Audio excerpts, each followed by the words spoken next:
please unmute yourself.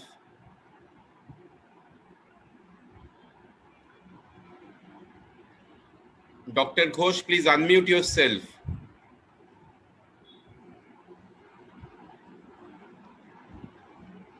Dr. Ghosh, Kajolda, please unmute yourself.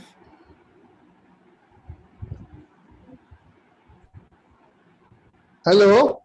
Yes, we can hear you now. Welcome to the respected dignitaries and very known faces in this seminar of glaucoma.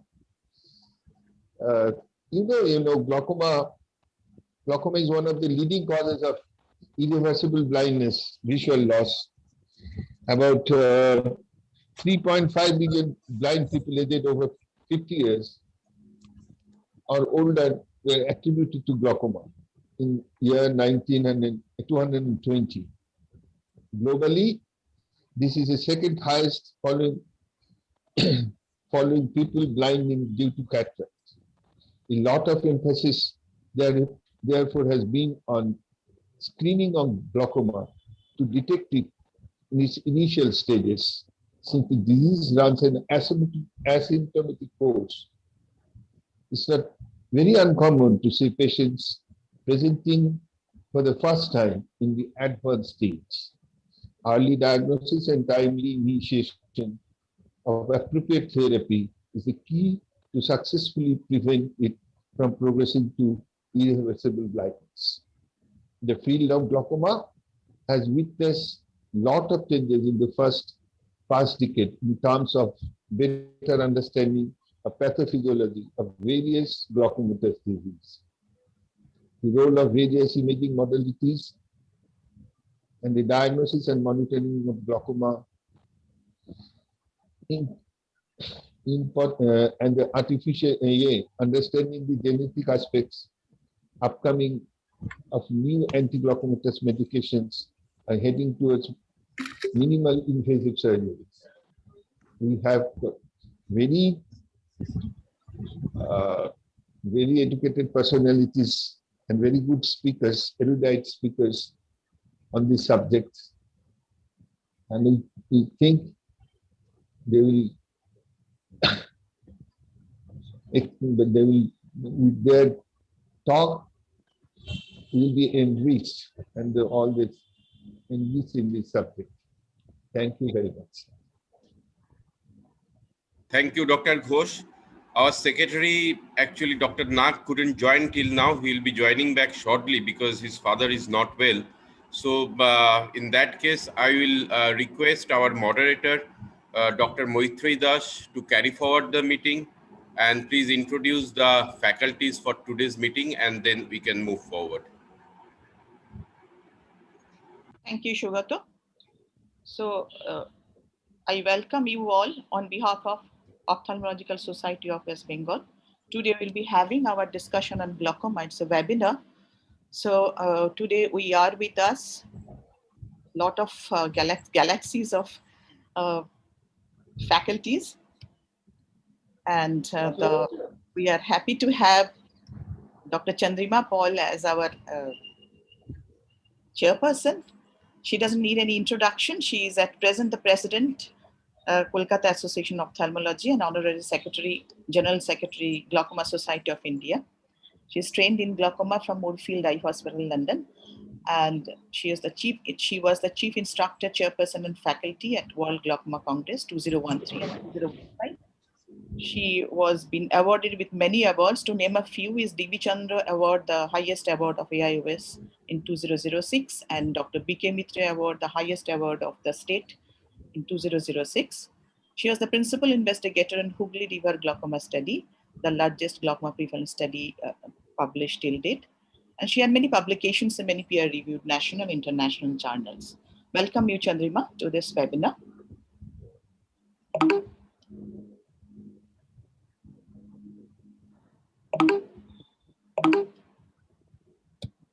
We have with us Dr. Nilay Majumdar as our co-chairperson. He is heading the glaucoma department, Shushruta Eye Foundation and Research Center, Salt Lake, Kolkata. Welcome, Dr. Nilay. I'd like to introduce our esteemed faculties.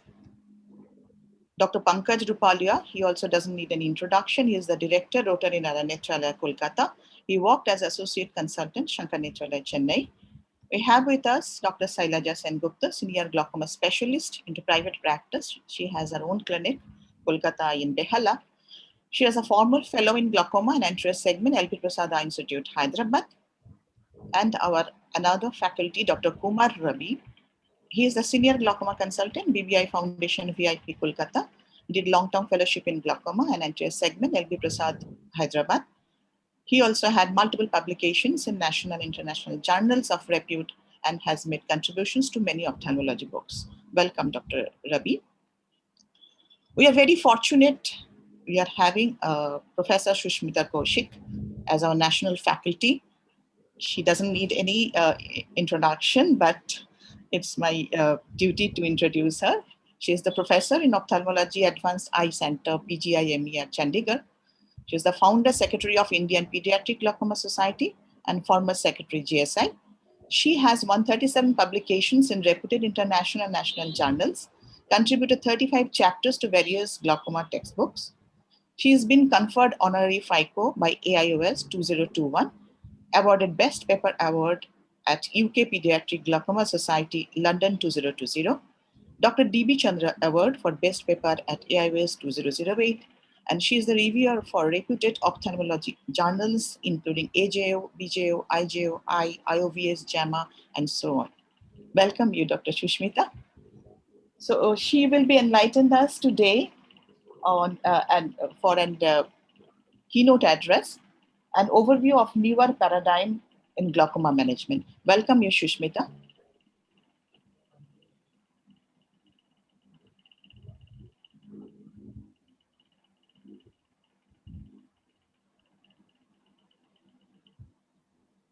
May I request Professor Kaushik?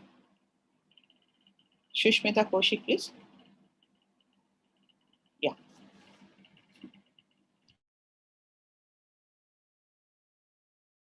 Ma'am, unmute yourself, ma'am. Ma'am, you are muted, ma'am.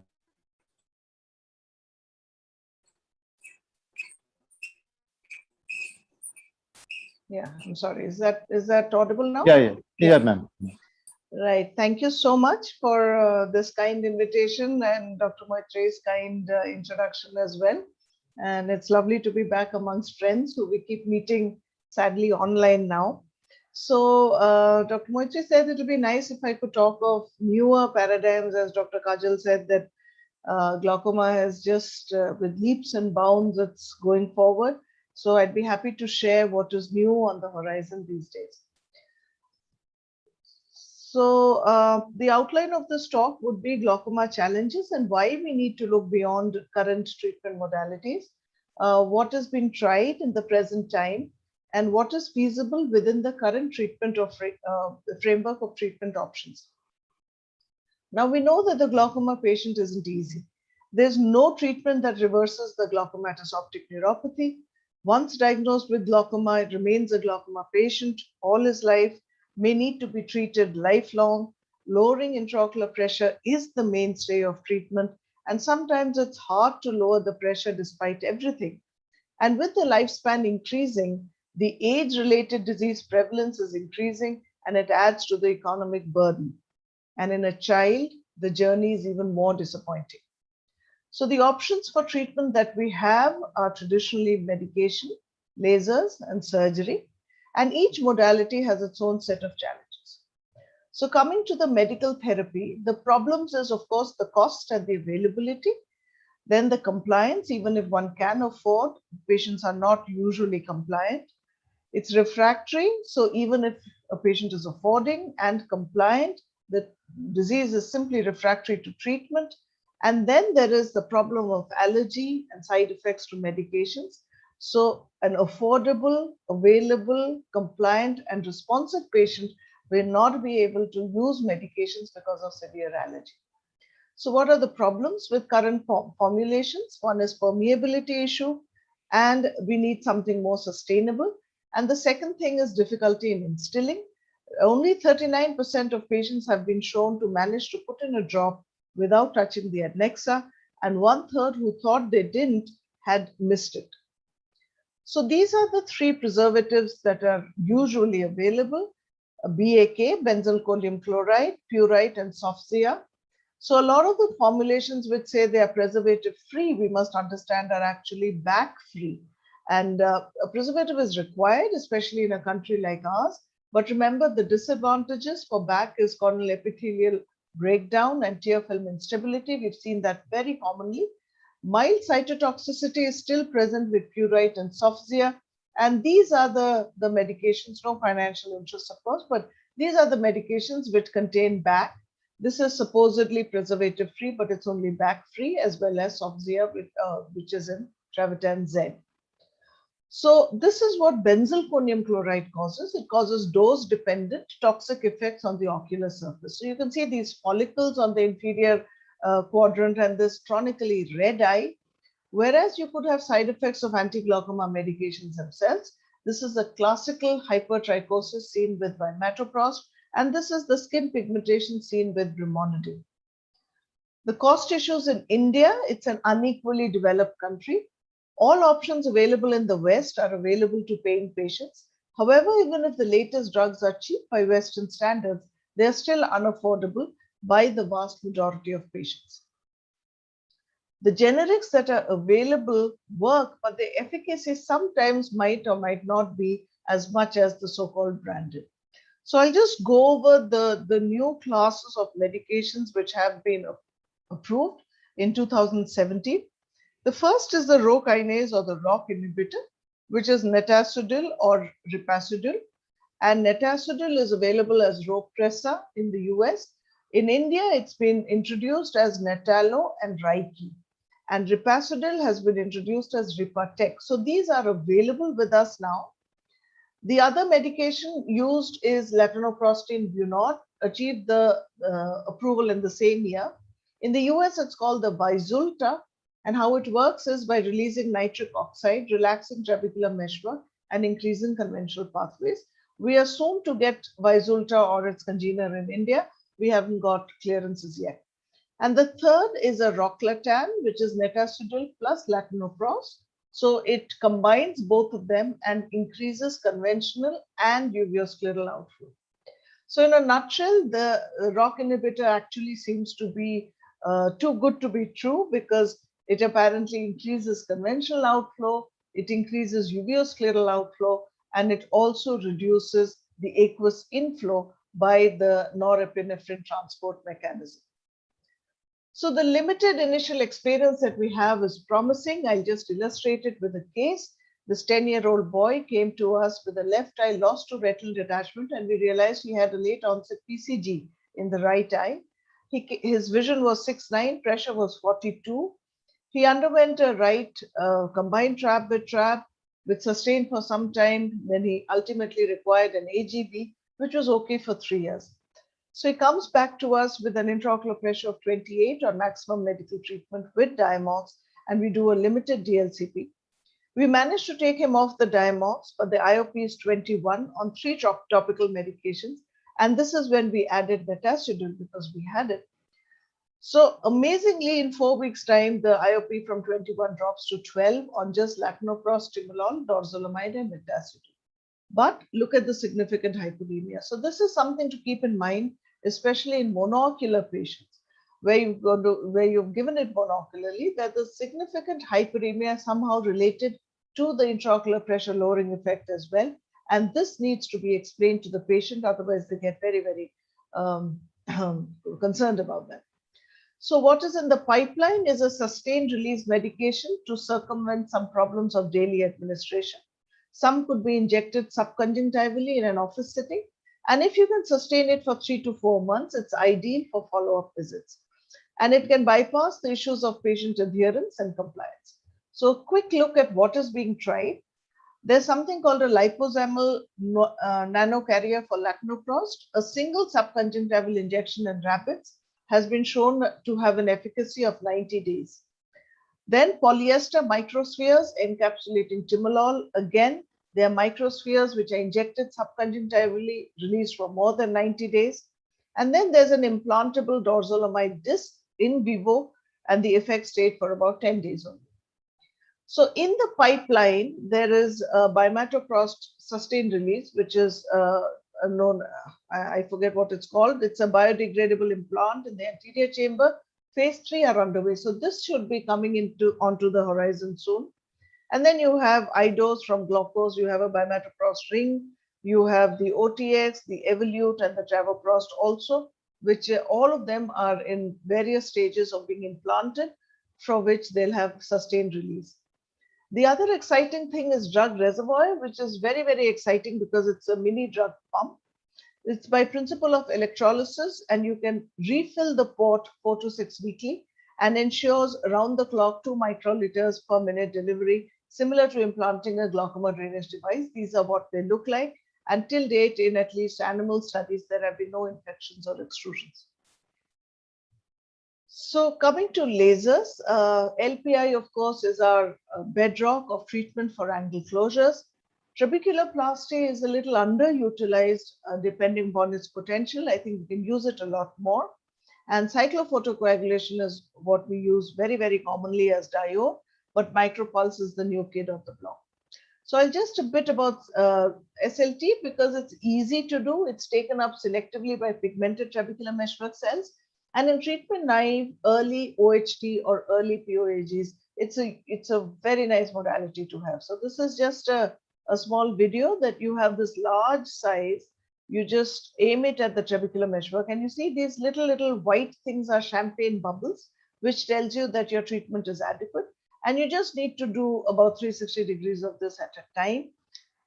The efficacy is about 60 to 70%, but believe me, if even for 70% or 60% of my patients can be off drugs for the next 5 years, that will be huge in terms of value addition.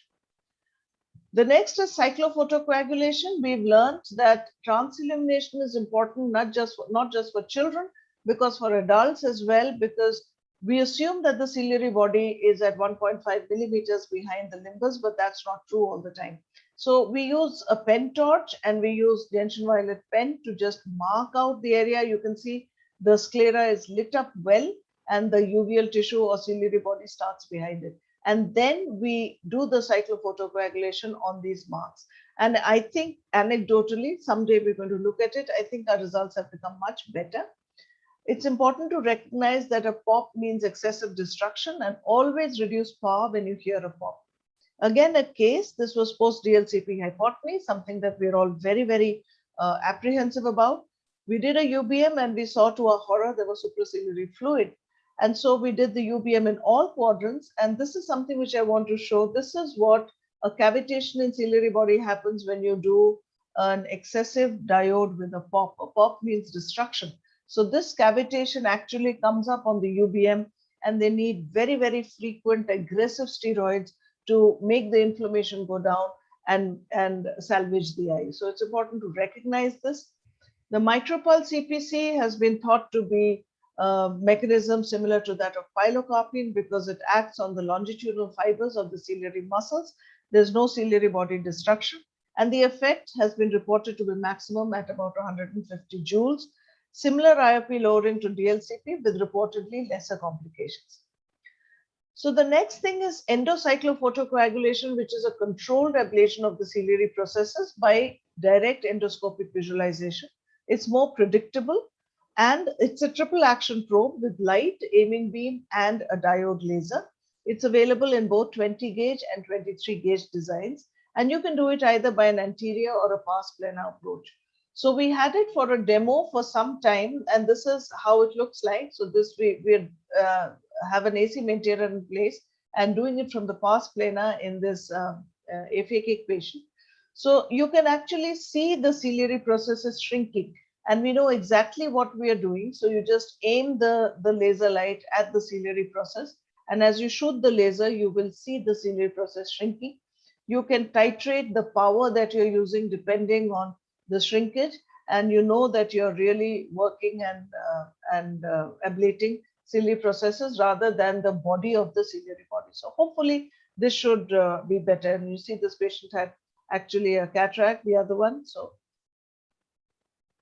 So coming on to surgery, it's attractive, but there's issue of adequate training. It's not a quick fix solution. You need a lot of post-op management, as we all know.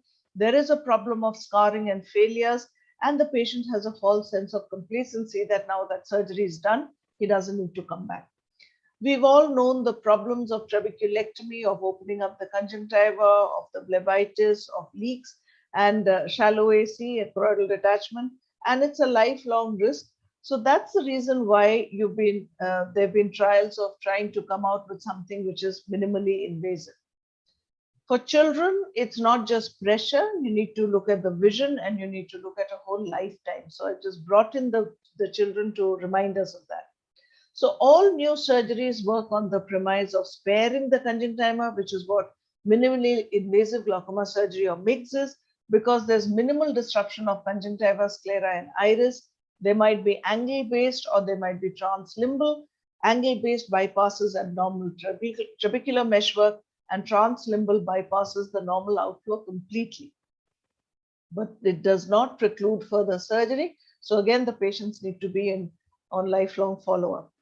So this is just to give an overview of the angle-based and the translimbal fistulization. This is the Zen implant and the pressor flow. Usually the Zen is done ab interno, the pressor flow is from outside. The angle-based ones, which we usually do now, are goniotomy, goniotomy-assisted transluminal trabeculotomy, and the trabectome. The Cahoog dual blade hasn't come into the Indian market as yet, and these three also we are waiting for. We don't have it in the Indian market, but these are available and it can be done. So the prerequisites, of course, is that you need a direct gonioscope. The microscope needs to be tilted. The surgeon sits directly opposite because you need to treat this angle. So this is just a quick demonstration of the microscope and head position. So you need to tilt your microscope, and at the same time you need to tilt this is a baby in which we're doing it. So you need to tilt the eye of the baby on the other side. And once the head is tilted and your microscope is tilted as well, this is a Swan-Jacob lens, which we most commonly use, and it's gently placed on the cornea, held with the non-dominant hand, and then you need to operate with the dominant hand. So goniotomy, as much as possible, is usually done at one sitting. This is Axenfeld-Rieger.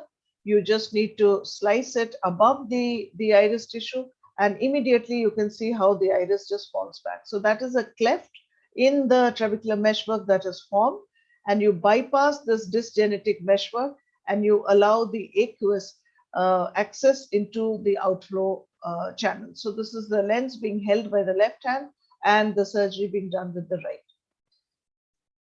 So this is just an angle before and an angle after. So this is the cleft that is formed. There's usually a minimal bleeding, which is possible, but then that settles by the end of surgery. It's been an encouraging journey for those interested. We've just published our large series in this month's IJO, and infantile onset PCG is easily the best. You can see that this hazy cornea, and this is on the table.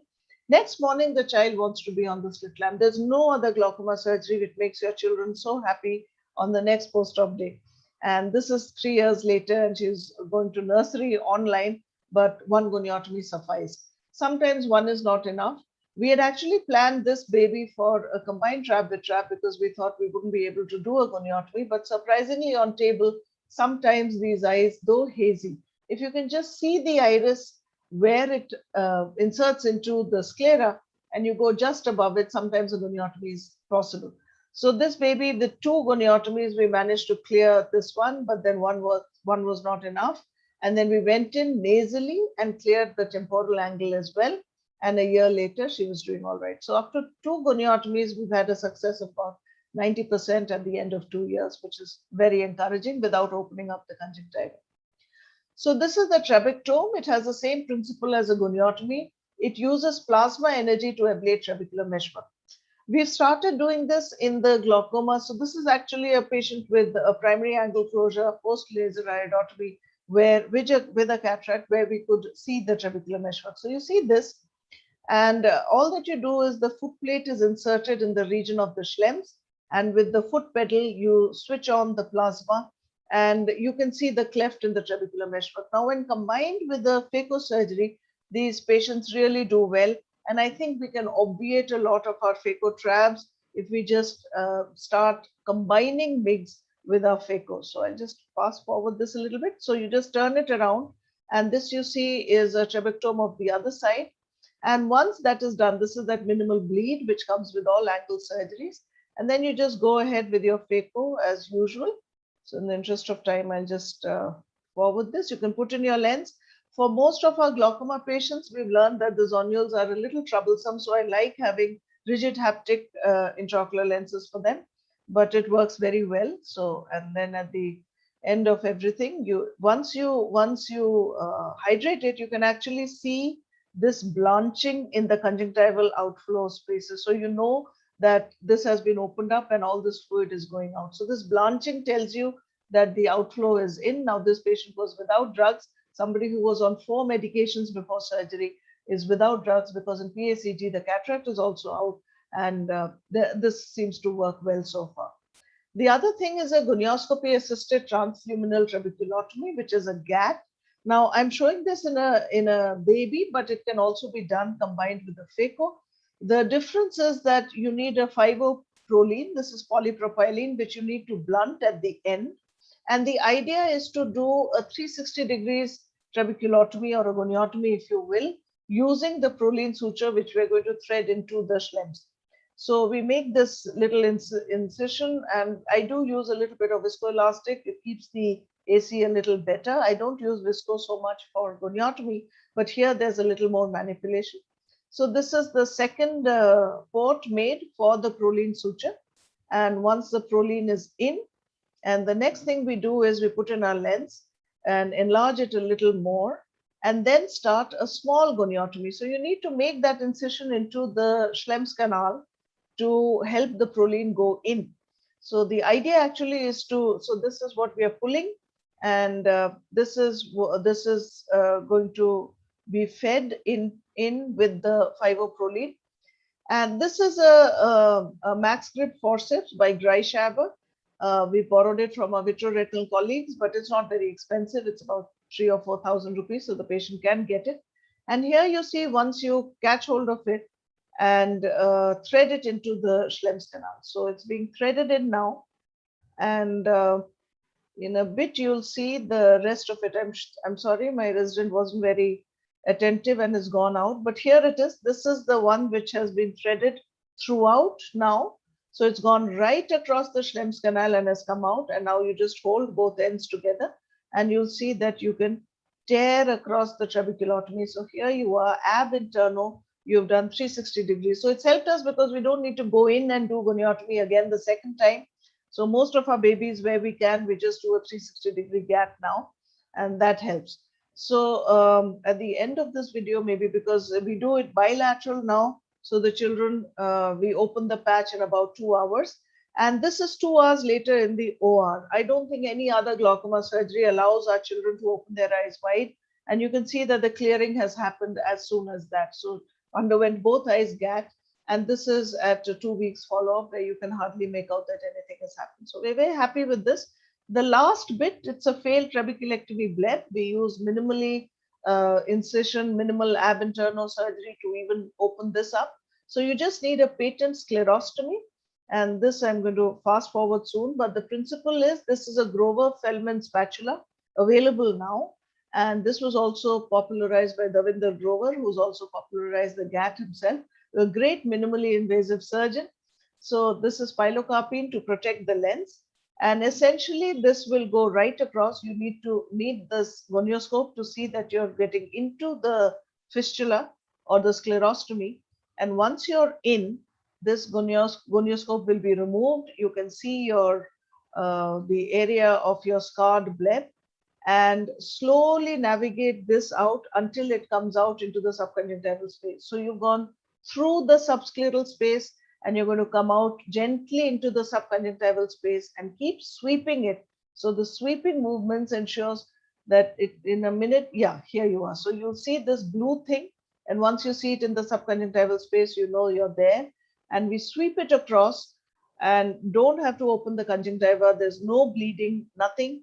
And once it's done, you can actually see the whole bleb forming, and the AC starts getting a little shallow and the eye starts getting soft. and we just, so of course there is a bit of bleeding, but we put in a bit of air.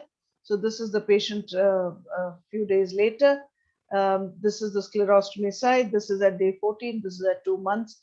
And we managed to open up this bleb without opening up the conjunctiva.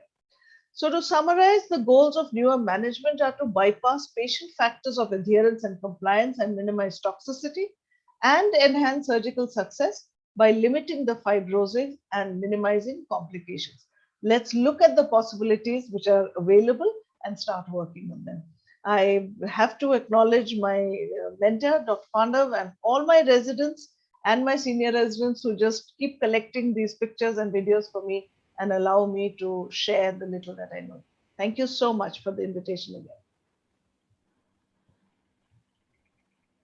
Thank you so much, Dr. Shushmita, for summarizing so nicely the latest technologies. So we have to actually, all depends upon the patients, what we are dealing with and which one suits him the best. Out of which some are very important, like bleb revision. So the technique you have shown is fantastic, and I think this will help a lot of glaucomatologists to do that thing rather than trying them opening through the conjunctiva. So I have some questions for you. Only thing for the goniotomy assisted, that GAT, what you told, assisted transluminal trabeculotomy, how often actually do you try it only on primary congenital glaucomas or other cases also?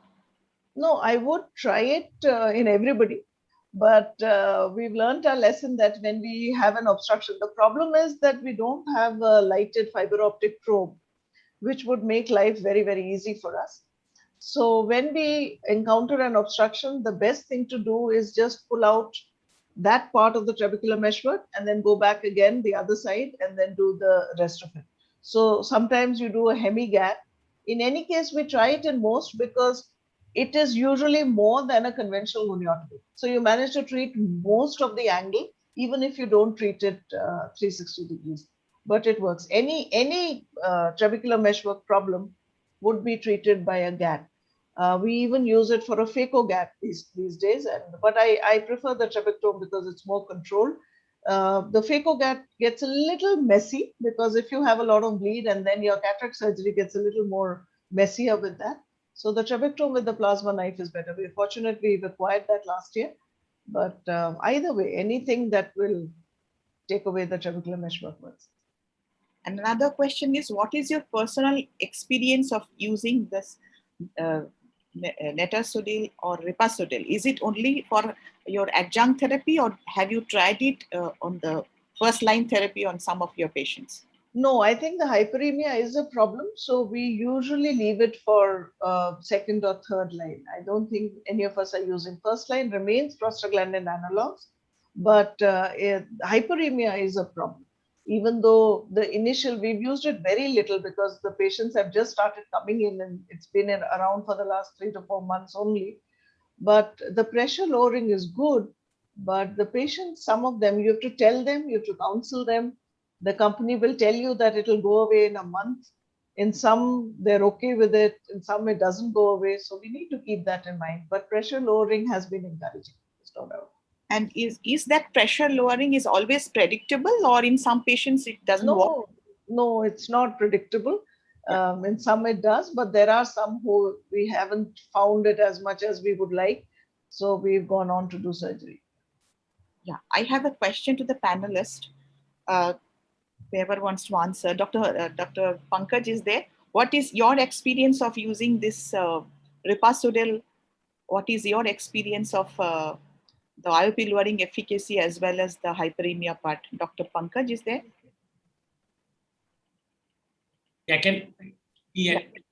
Yes. So I have a limited experience, I would say, because of the pandemic. Once this drug was introduced, I have not used much. But yes, we are not using for the first line treatment. In a second or third drug we are using. And to be very frank, as of now, results are a bit unpredictable. So it's very difficult to say, yes, which way we are going. But at least we have something, at least to offer in a case where we don't have anything else. So before doing the surgery, yes, if this is a good choice, and if it can avoid the surgery in few cases, I think it's worth trying it. Thank you so much. Dr. Sailaja is there? Dr. Saileja, your experience of using this drug on a patients having some corneal decompensation also. So do you find that this works quite encouraging for those patients who have this corneal decompensations? Yeah, there have been reports, but my personal experience, I haven't used it as such. Hyperemia is definitely a problem, and for me, availability is also an issue. So, like the patients in whom I started, they landed up like not getting the drug. So finally, they discontinued it. So that's definitely an issue for me as a. Dr. Manish, like to ask some questions. Madam, I have a question for Professor Kaushik. Madam, when you are planning a goniotomy or a GAD and the cornea is hazy, are you doing any procedure to clear the cornea, like say epithelial debridement or any other glycerol drops? Nothing. I So don't dare debride epithelium in our setting. I'm so scared of corneal ulcers. But what I have become brave now is because we admit our children because we need to get them COVID tested before surgery. And in small children, the ICMR hasn't mandated less than 2 years outside. So thankfully, we have to do it ourselves. Is that I give them Dimox, 25 milligram per kg in 2 divided doses. This is something which Dr. Sharon Friedman said, that we are so scared, but if you really, really give it dose dependent, it's okay. And one trick that we've learned is that we tell the hospital pharmacy, we write the dose precisely what we want, because remember, these children might be 5 kilos, 6 kilos, so 250 milligrams of that has to be very, very precise. So it's best if there's a hospital pharmacy to send it with the Dimox, and they will wait. They have jewelers weights and make pudiyas for your children. And it's easy to then tell the mother, you just give this one pudiya in a little bit of honey. So rather than, so I started giving Dimox, and that has helped. So that really clears it. And just for a couple of days, it's fine, but I don't do anything else. thank you. Any of the panelists is having any question to Professor Shushmita? Madam, I have a question. Can I say something? Yeah, sure. First of all, Shushmita, that was a really power-packed presentation with absolutely useful data as always, and really good take-home messages. And what I thought of asking you is that we were just talking on one of the GSI webinars about the hyphema following gonioscopy-assisted GAT.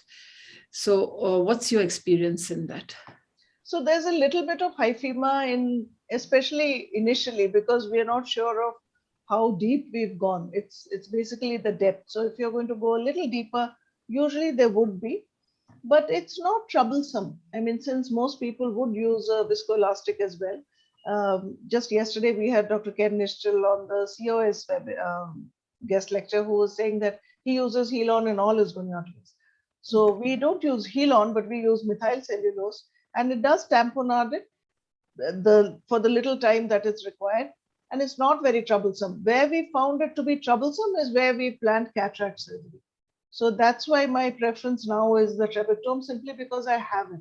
But having said that, there's nothing to wash out the bleed, push in some viscoelastic, wait maybe 5 minutes, and then go in with your cataract surgery. So usually the tamponade is enough. Okay. Madam, you made a comment that when you were doing a combined surgery with cataract and trabectome, the surgery may become messy. So why not do it in the reverse order? First finish off the cataract surgery and do the trabectome? Okay, because what did they say? Yeah, because as for any glaucoma surgery, you need the de novo eye. Once you've opened it up, done your phaco, and then your cornea tends to, it doesn't give you that maybe firmness that you require to do an angle surgery, because the cornea becomes a little, soft. So in spite of you having made your ports and everything, it's not that de novo eye. It's like why you do your scleral paps before the trab, so or before the cataract. So you want that eye which is rigid and in control for you to do the angle surgery, and that's the only reason. But we tried that. We told these fellows the same when they came with the machine. But they said, Madam, hoga hi nahi. You won't be able to, because invariably when you push down with your lens, and then the eye is, and then sometimes you don't know, so you push down, and then the AC collapses, and then you're in trouble again. So I don't want, or maybe as cataract surgeons, we don't want to do anything once we put our lens in. We don't want to go in again. We just want to close. So all these maneuvers are done before, and then we carry on with it. Thank you. Yes, Dr. Suchanda, like to ask something? Sushmita, I have done a couple of ab internal needling using a long spatula. Is there any advantage that you feel with using Dr. Grover's spatula? And what is the price and who markets it in India? Which long spatula, madam, have you used?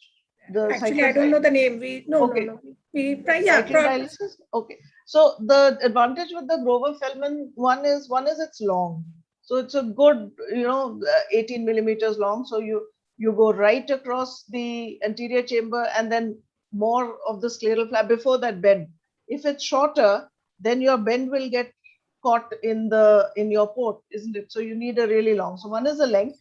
Secondly, if you see the design of it, on the distal side, it's round initially and the distal side is then flat. So it's nice and the edges are nicely rounded. Okay. So it's not going to tear through, and yet it's flat, but to insert it, the rest of it is round so that it comes in your port. And it's not very expensive. It's marketed by, what's that fellow's name? Ahmed. I'll just get the name. He markets all the nice instruments that you have these days.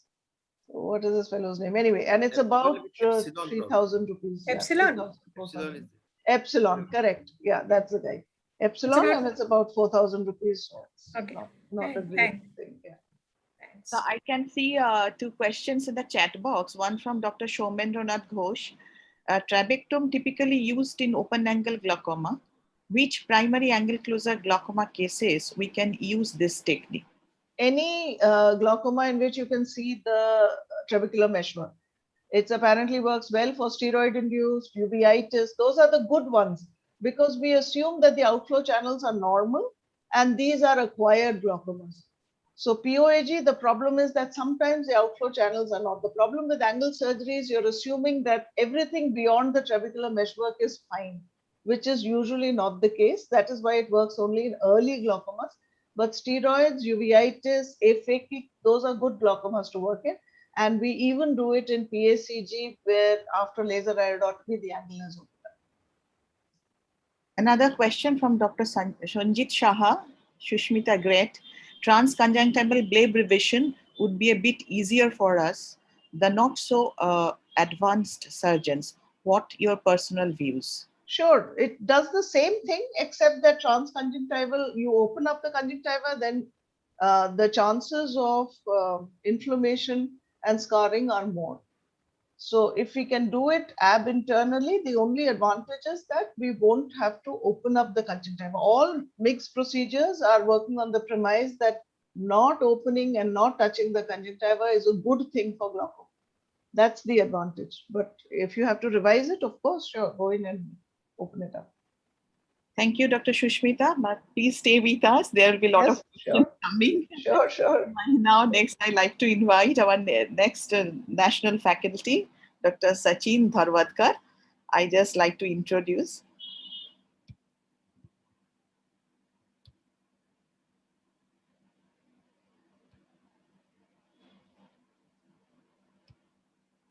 Yeah, Dr. Sachin Dharwadkar actually is a director, Glaucoma Services, Aditya Jyot Eye Hospital, Mumbai, and is also the director, Samartha Clinics in Andheri. He has published articles on automated perimetry, OCT in glaucoma in peer-reviewed journals, apart from chapters in various books. And he was the past organizing treasurer, Silver Jubilee GSI Conference, Mumbai 2015. Welcome, Dr. Sachin. So he will be talking on the nitty-gritty of fixed dose combinations and adherence, focusing on Azarga. Dr. Sachin, please. Am I audible? Yeah, you're audible, very much. Yeah, first of all, I start by thanking the Ophthalmic Association of West Bengal for this kind invite and Dr. Maitri for the kind introduction. So is my screen visible there? Yeah, slide, just start sharing. Is it seen? No. Just a minute. Okay, now is it seen? No, sir, it's not there. Shogun, yeah, it will. Yeah, now it is visible. Now it is visible? Okay, so I'll just go over in short about the nitty-gritty of fixed dose combinations and adherence and how it is relevant to the current drug that we discussed today, that is Azarga. So these are my financial disclosures. So health-related quality of life is actually something that we often ignore in run-of-the-mill daily practice, and that is something that is very important in the practical realms of glaucoma therapy. There are certain mental, emotional, and social aspects of a person's functioning that are a part of health-related quality of life, and these are very important in the long-term adherence to medical therapy, especially glaucoma therapy. Now, the two parts of it, that is impact of on the patient due to the disease and due to therapy, are very important, out of which the cost and side effects of therapy form a very important role in predicting the health-related quality of life in glaucoma. So we have a lot of permutations and combinations regarding the stage of disease and the types of patient personalities. So you have to customize medical therapy and you have to tailor it to the situation, because if you don't take into consideration the social and the mental perspective of the patient, then the patient is not going to adhere to the therapy. So in short, adherence and persistence are defined as follows. Adherence is the extent to which a person behaves according to the prescribed interval and dosing regimen, that is the number of drops, the time of occlusion, and the timing of the drops. And persistence is to continue with the treatment and use the prescribed medications for a specific length of time, that is whether he's taking regular refills of the drug or not. Now, the factors that affect adherence and persistence have been divided into environmental, medical, patient, and doctor factors, out of which medical factors that include side effects to medications are almost 1/3 of the total causes of failure of adherence to medical therapy. Now, adherence is very, very important, and in various studies that have been done till date, it is unequivocally being proven that the lesser the number of medications, the better is the adherence. And also the side effects affect the use of the medications. More the side effects, the lesser is the chance that the patient will be adherent to the medications. Also, most of the patients, many of the patients who are non-adherent to medications had complaints of pain and discomfort due to the medications, and because of which a significant amount of them dropped out of therapy. So out of all the barriers cited for adherence, side effect of medications is also a very, very important one, besides the cost of therapy. Now, in the last decade, we have seen that a lot is said about benzalkonium chloride after the study by Christophe Baudouin. But what we tend to forget is that the drugs themselves have a significant amount of side effects on the ocular surface. The prostaglandin analogs have chronic hyperemia and orbitopathy. The alpha agonists have chronic hyperemia and follicular conjunctivitis. The orzolamide and the carbonic anhydrase inhibitor has punctate erosions, especially near the lower lid margin. And ROCK inhibitors and nitric oxide donors, as we saw in the previous presentation, the severe acute hyperemia and endothelial side effects. Now, the ones which have the least side effects in medical therapy are timolol, maleate, brinzolamide, and latanoprost. These are the three drugs per se as a molecule have minimal side effects on the ocular surface. These will be more user-friendly to the eye when you are initiating medical therapy in terms of adherence if side effects are to be considered.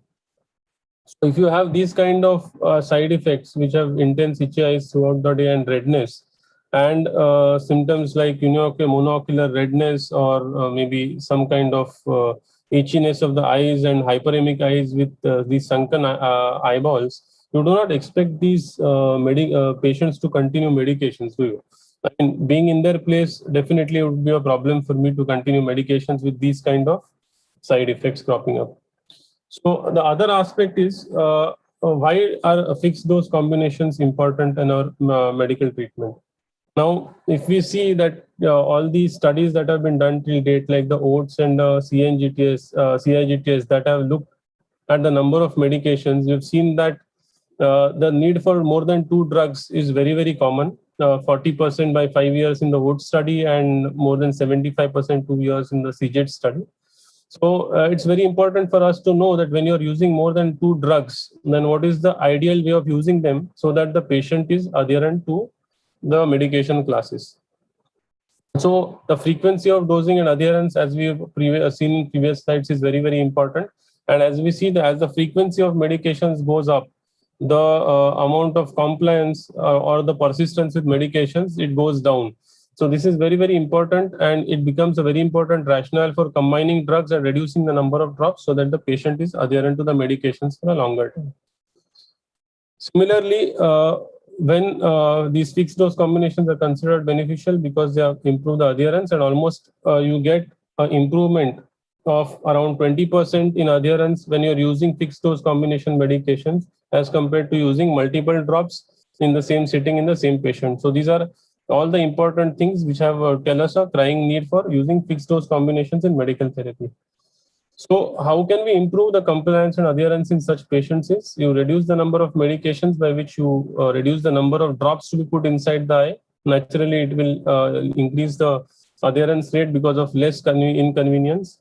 Limiting the exposure of preservatives, that can be done by way of reducing the number of drops or using preservative-free medications. Now that challenge is really there with us today because we do not have an ideal dispensing system to give us preservative-free medications except unit dose, because the Novelia system does not have a uniform drop size and leads to a lot of drop wastage.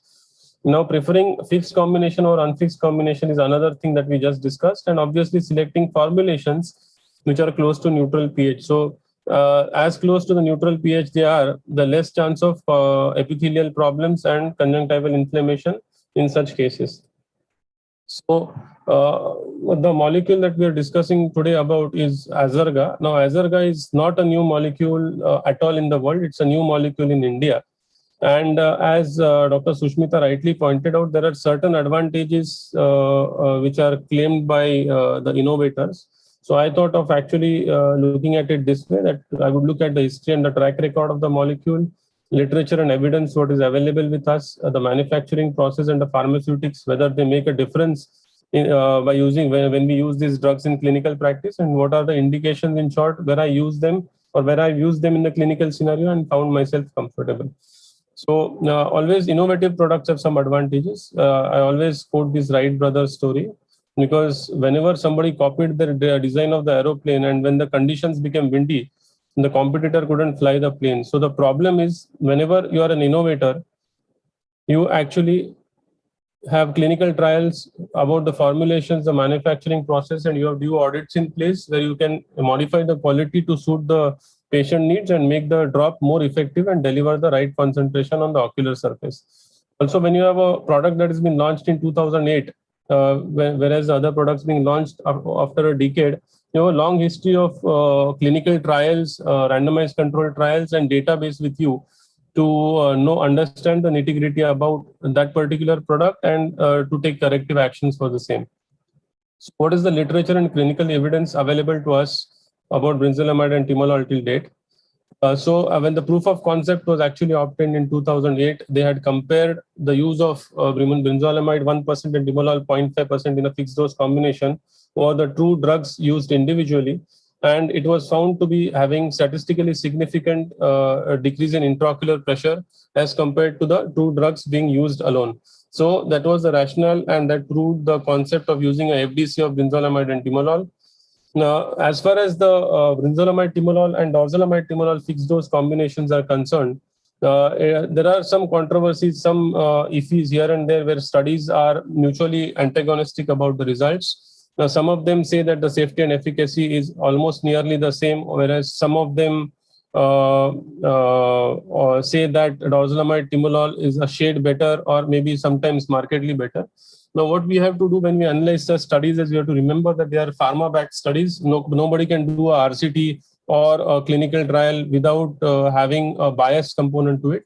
So just look at the type of studies that are being done, whether they are multi-center, monocenter, single-center studies, masked or not masked, and the number of eyes, and then we can draw our own conclusions. By and large, most of the studies have a little bit of skew in terms of a couple of millimeters to dorzolamide timolol vis-a-vis brinzolamide timolol.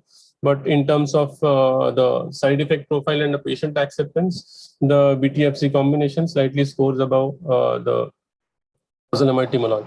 Now, as far as the nocturnal control is concerned, they have compared with brimonidine, timolol. As we know, brimonidine as well as timolol are down-regulated in terms of their mechanism of action at night time. And in sleep studies, or sleep lab studies also, it has been proven that carbonic anhydrase inhibitors is a group made with dorzolamide or brinzolamide have a better nocturnal effect as compared to brimonidine or timolol. So when they have compared as a second-line therapy and a fixed dose combination along with travoprost, it has been seen that the nocturnal IOP control has been better with brinzolamide timolol or a carbonic anhydrase timolol as compared to brimonidine timolol over the 24 hours, although the morning IOP may be slightly a shade lesser in brimonidine timolol compared to the carbonic anhydrase to timolol combination. As far as the comfort level is concerned, we just discussed that the pH being an important factor in the formulation, the brinzolamide timolol was preferred in most of the studies of patient acceptance as compared to dorzolamide timolol, which leads to a bit of stinging owing to its acidic pH of around 5.6 vis-a-vis the more neutral pH of between 6.7 and 7.2 of brinzolamide timolol. So in the setting of achieving target IOP by both molecules or both fixed drug combinations, it would be prudent to use a drug that is more comfortable and a drug that patient will continue more as compared to a drug which is giving more stinging and which would risk the rate of patient non-compliance. So when we put all the available fixed dose combinations for glaucoma management in perspective, we have a non-beta blocker fixed dose combinations and a beta blocker fixed dose combinations, out of which in the non-PGA group, you have the brinzolamide timolol Azorga that is featuring, and you have the other molecules, that is dorzolamide timolol and brimonidine timolol. The differences we just discussed. So the choice is in front of you, considering the patient's perspective and the achievement of target pressure vis-a-vis the side effects. A decision can be made which molecule suits us the best in that particular scenario. As far as selecting the right drug is concerned, we just discussed the pros and cons of each of these molecules. So if I give you a scenario where a patient is on 3 medications and experiencing side effects like a medication of timolol or travoprost, or timolol, dorzolamide, brimonidine, then the available permutations to us when the patient is on a 3-drug regimen is a travoprost, timolol, dorzolamide, brinzolamide combination, or you have a brimonidine combination. But mind you, we have seen that the patient is experiencing severe side effects. The side effect profile with brimonidine is much worse. Especially when you have travoprost and brimonidine combined, the incidence of hyperemia is very high, and brimonidine 0.2% standalone will give you much more problems than obviously brimonidine 0.1 or maybe carbonic anhydrase inhibitors, which would be more friendly to the ocular surface.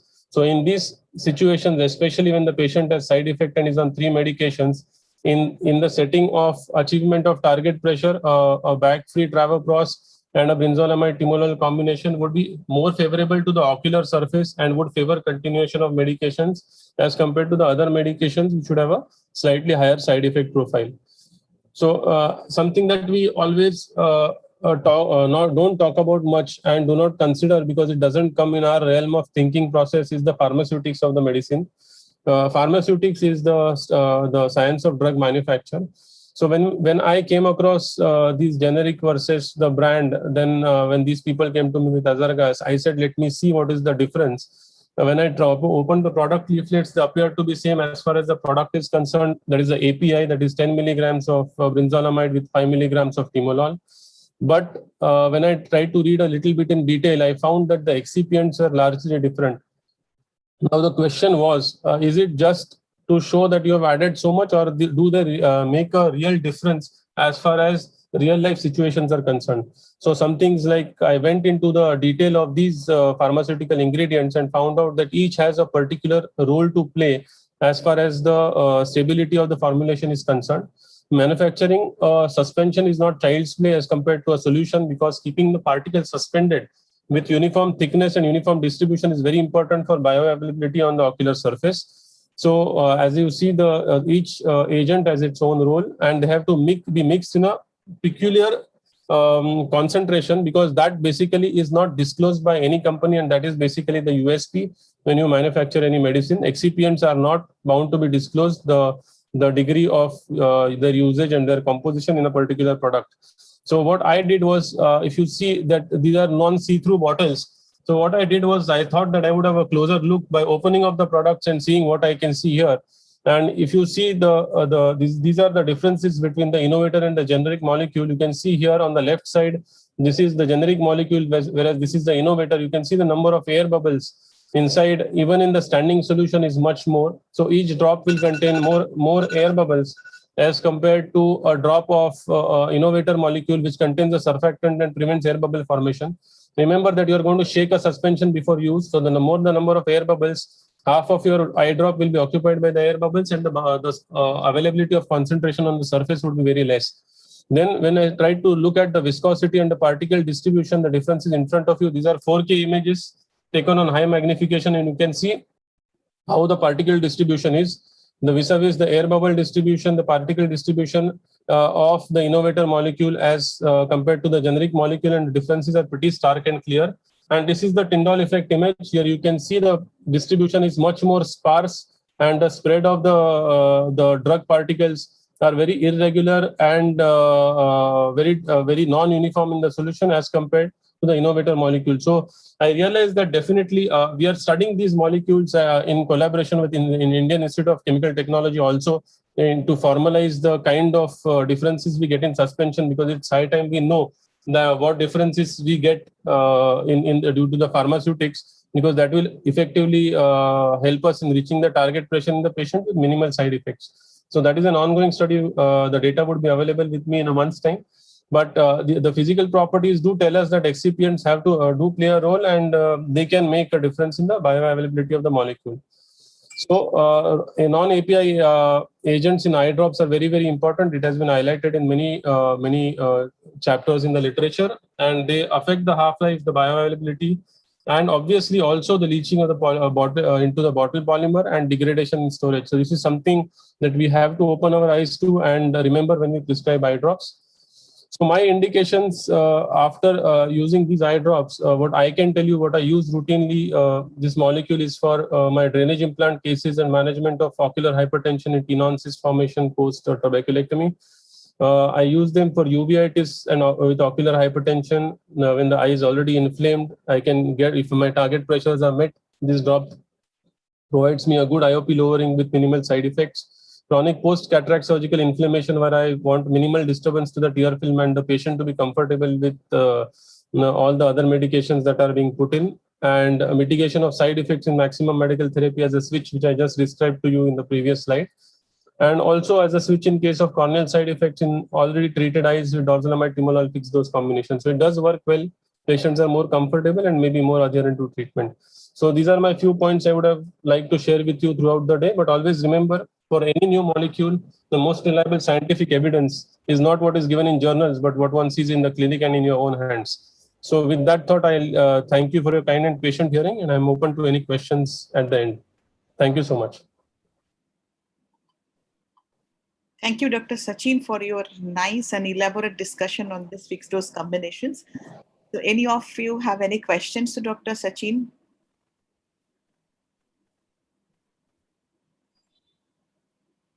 Dr. Sachin, it was really nice to listen to you, and the way you have applied like the basics to understand the difference between the generic and the other molecule. My small doubt was like how much difference is there even if the air bubbles are there, because one drop of the drop that we're putting inside the eye, that would contain somewhere around 90 to 100 microliters. Even if half of it is air, the capacity is only 20 microns and most of it is washed out. So even if it is there, how does it actually make a difference? See, what the concept to understand was, nobody can do these kind of studies in the instilling these drops in the cul-de-sac and see. But when you're instilling these drops, already a suspension is a challenging drop to achieve bioavailability in the eye, and this is a very well known fact in all pharmaceutics. Now, if you do not have, and these are the particle size distribution and the uniformity of the drug that is available in the drop is very, very important, because if you have half of the drop, say if you consider as air, or if you have half of the drop which is not covered by this particulate matter which is supposed to have contact with the ocular surface, then definitely there is going to be a difference in terms of the drug reaching the ocular surface. So what we have to see is the idea that I wanted to bring about is these excipients that are added are definitely going to have a difference in the actual chemistry of the drug on the ocular surface. Now, I've gone back to journals of pharmacology and pharmaceutics and found out that there are certain specific criteria in terms of particle size for suspensions and particle size distribution in terms of the optical properties as well as the particle size. Now, given that all these additions have role to play in formulation of a suspension, so the point to be driven home is we have to hypothetically only estimate that it is going to make a difference on the ocular surface. Whether it does, I have not done a cross comparison study of a generic versus a branded and seen the lowering of the intraocular pressure. But if we see the chemistry of it, then it definitely appeals to us that this may be making a difference in the final concentration being available in the inside the eye. Got it. Thank you. I get the point.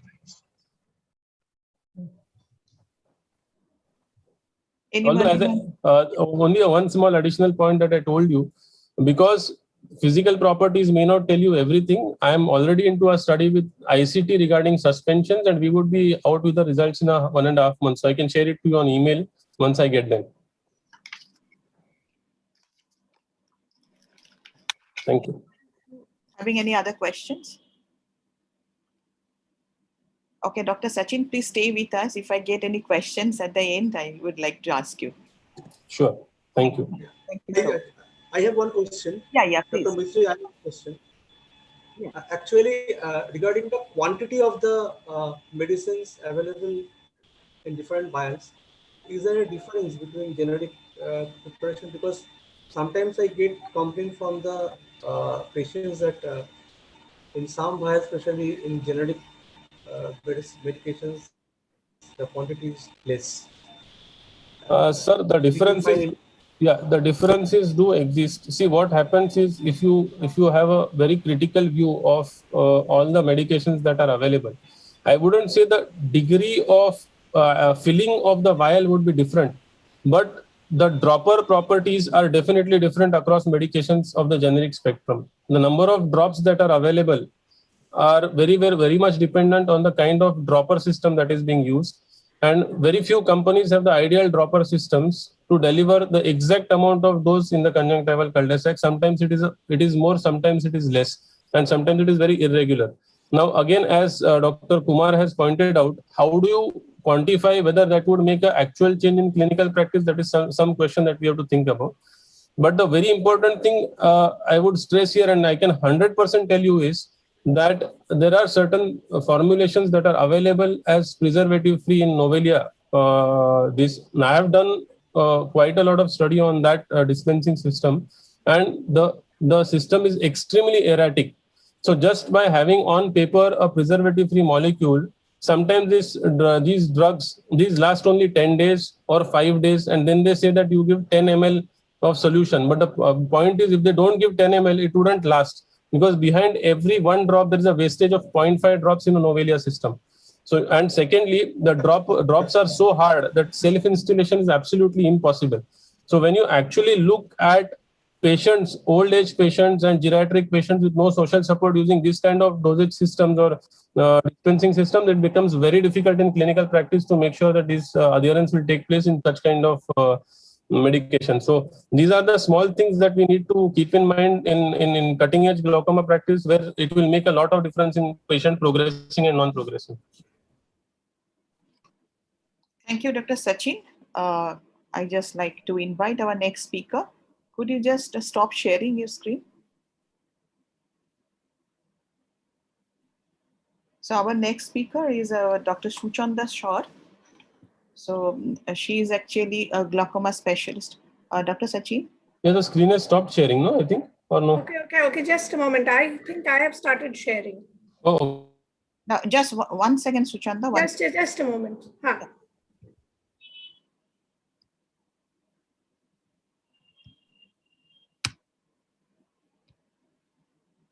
So our next speaker is Dr. Shuchanda Shor. She is a senior glaucoma consultant, comprehensive services at the Disha Eye Hospital, Kolkata. She participated in international observership program in glaucoma at Bascom Palmer Eye Institute, University of Miami, USA.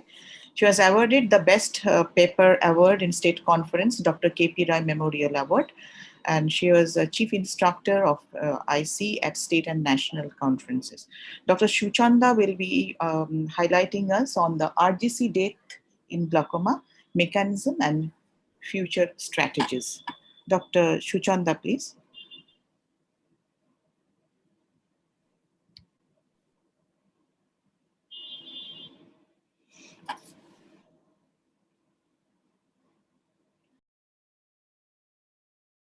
Is my screen visible?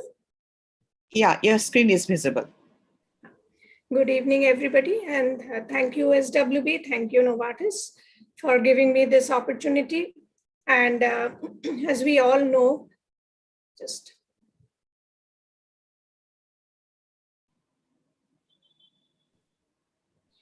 that the basic pathology in the degenerative optic neuropathy in glaucoma is death of the retinal ganglion cell, or RGC loss. So RGC loss or death has been seen to continue in spite of IOP reduction in some glaucoma patients. And it has also been seen that in some IOP controlled bilaterally treated open angle glaucoma cases, there has been unilateral blindness in patients around 27% in a study published in 1998 in ophthalmology. Thus, it has been known for many years that IOP reduction may not be sufficient for some glaucoma patients. So what is this factor beyond IOP? And that is where all the research and all the thinking has come in about the other factors that is beyond IOP, which is neuroprotection, where neuroprotection has a great role to play. The most susceptible cell to glaucomatous damage is the retinal ganglion cell, and neuroprotection in glaucoma means any intervention independent of IOP reduction that can prevent or delay RGC death. And it can be done by that. Yes? Chanda, just go to the slideshow, please. Yes? Yeah. Oh, sorry. And neuroprotection can affect glaucoma by direct protection of the RGCs or by neutralization of the deleterious effects of the toxic factors, by which many a dysfunctional RGC can be brought back and into survival. So the strategies that delay or halt retinal ganglion cell loss are definitely beneficial for our glaucoma patients. But for this, we need to understand the in-depth mechanism that is leading to this RGC dysfunction or death. And so there's been studies and exponential increase in valuable information done by studies on animal models and also by experimental glaucoma. And some of the cellular processes that we have now realized leads to the death of the retinal ganglion cells are hypoxia, chronic intermittent ischemia, excitotoxicity, defective axon transmission, presence of tropic factors. On a more molecular level, we can call these as axonal transport failure, neurotropic factor deprivation, toxic pro-neurotrophins, activation of apoptotic signals, mitochondrial dysfunctions, excitotoxic damage, misbehaving reactive glia, loss of synaptic connectivity, and so on and so forth. And these may act alone or in cooperation in a particular patient, leading to retinal ganglion cell dysfunction or death. So the death or dysfunction of our retinal ganglion cell has been seen to occur by apoptosis, paroptosis, autophagy, or necrotic demise of cells. Both apoptosis and paroptosis are programmed cell deaths, but in apoptosis, there is a vital role of caspase, whereas paroptosis is caspase independent. Now there has been, the search is on to find methods of quantification of retinal ganglion cell damage. So different tracers are now being searched and tried in research. DARC imaging shows apoptizing retinal ganglion cells. The picture on the left, figure A, shows the apoptizing cells in the retina of a rat eye after injection of hypertonic saline. And on the right, figure B shows apoptosis in a human eye where the glaucoma is progressive. DARC, or detection of apoptizing retinal cells, uses fluorescently labeled annexin A5 to make this apoptosis visible in vivo. So DARC does hold a great potential as a predictor of future visual field progression from a single baseline measurement, allowing for earlier treatment and preservation of vision. But the key to the successful uptake of this technology will lie as to how far it will be able to give us absolute DARC counts to between normal, stable, and progressing patients. DARC has also given us an insight into some potential retinal ganglion cell neuroprotective agents and their targeted pathogenic processes. Like we can see that we can save dysfunctional arteries by stimulating certain factors and exciting certain factors and inhibiting factors like amyloidogenesis, inflammation, excitotoxicity, oxidative stress, mitochondrial dysfunction. So through these experimental glaucoma studies, certain neuroprotective strategies and agents have been found, and studies have been on regarding these glutamate antagonists, ginkgo biloba extracts or GBE, calcium channel blockers or CCB, alpha-2 adrenergic agonists, citicoline, nitric oxide synthase inhibitors, neurotropic factors, stem cell therapy, antioxidants, and there are a couple more, but for reason of time, we will be discussing these, which are more important agents which have been tried. So glutamate has been seen to induce excitotoxicity, especially when extracellular glutamate levels are increased, and then they stimulate the NMDA receptors, which in turn leads to calcium influx, activation of a complex cascade, followed by programmed cell death or apoptosis. So NMDA and so glutamate antagonists would definitely help in retinal ganglion cell survival, and memantine is such a drug which is a NMDA receptor antagonist, which shows extremely promising result in some preclinical monkey studies. And then, but unfortunately, in the almost 5-year phase 3 randomized controlled trial, it was found out that no significant memantine did not show a significant effect in preserving visual function compared to the controls. And this also showed us that the failure to demonstrate statistical significance relative to placebo in trials, in a trial that took nearly 5 years, estimated cost of over $100 million, has really highlighted that there is a need for better glaucoma clinical trial designs and more effective use of relevant endpoints as required by regulatory agencies. So ginkgo biloba extract or GBE includes polyphenolic flavonoids, and they work to protect RGCs by preventing oxidative stress. Studies have been done, but these are very short-term studies. To mention 2 of them, which are again 4-month studies only. That there was a study that showed that there was an improvement in pre-existing visual field of NTG patients, but the trial was only done for 4 months. And then there was another very short study where they showed that no, in a Chinese population, that there was not much improvement in contrast sensitivity or visual field damage. But such short-term studies are very difficult to put into practice or actually do not have much clinical relevance.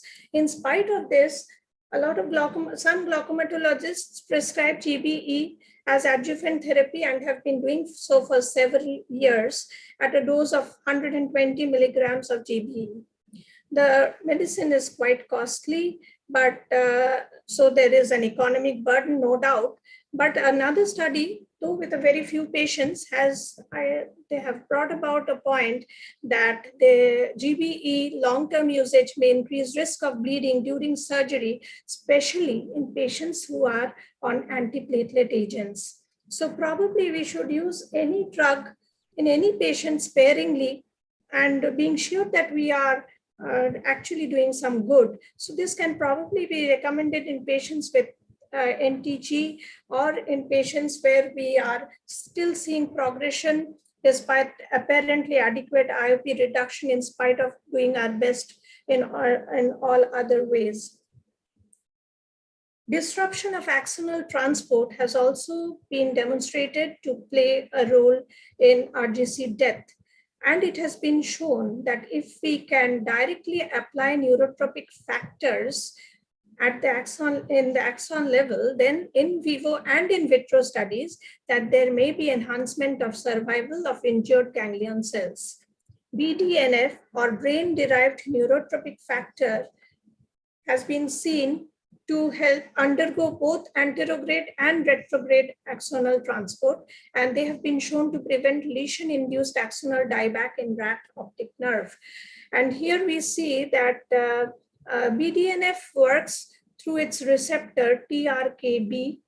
On the left-hand side of this picture, we can see that the TRKB is normal in a normal eye and BDNF is functioning through it, whereas glaucomatous stress has, there has been downloading of the TRKB receptors, and the BDNF factor is unable to function in a glaucomatous eye, leading to RGC death. Another one tropic factor that is being now currently studied at the preclinical level is CNTF, the human ciliary neurotropic factor. But the biggest challenge with these neurotropic factors is that they have been applied by intravitreal injection to accomplish to show some effective role. But intravitreal injections in a disease like glaucoma, which needs long-term treatment, is definitely not the feasible way of application. Calcium channel blockers rescue retinal ganglion cell by stopping calcium influx into the cells. But they've also seen to have another positive effect, that they improve local blood flow in ischemic tissues. But what we need to keep in mind that they have again been seen to act and impair autoregulation of blood circulation at the optic nerve head during acute IOP elevation, which may go against our glaucoma patients. Oxidative stress also has been shown to have a role in RCG dysfunction. Lower levels of antioxidants, increased level of oxidative stress markers have been seen in the aqueous humor, whereas higher concentration of ROS or reactive oxygen species has been seen in the trabecular meshwork of glaucoma patients. And these ROS or oxidative free radicals cause trabecular meshwork degeneration, leading to IOP increase. But exactly how much antioxidants are helpful as an adjuvant has not been protocolized so far. Vitamin E, vitamin C has been seen to be of help, but again, there is no clinical dosage that has been protocolized so far. Natural food like green tea, black coffee, dark chocolate, wine, bilberry are seen to have antioxidant properties, and also a lot of green leafy vegetables, and we may ask our patients to have more of foods which have antioxidant properties. Brimonidine was again a very promising agent because brimonidine was seen to blockade NMDA receptors. So we thought that along with the IOP lowering action, brimonidine would probably be a neuroprotectant.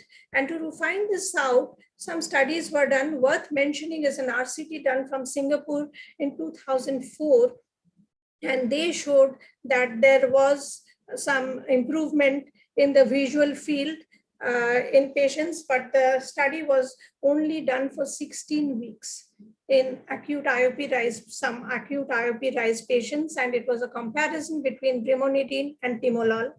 In 2005, Sai et al. Did a study for 1 year on ocular hypertensive patients, and they showed that by doing GDX, that probably the RNFL status was slightly better in the brimonidine group rather than the timolol group. But again, they had done only in 38 patients.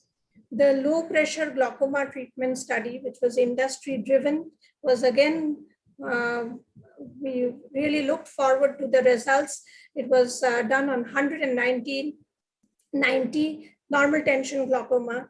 At the end of 4 years, it was seen that there was 49% dropout in the brimonidine group and about 28% dropout in the timolol group. So with such high dropout rates, the study has actually not ceased to be of that much clinical importance as we thought that it would be.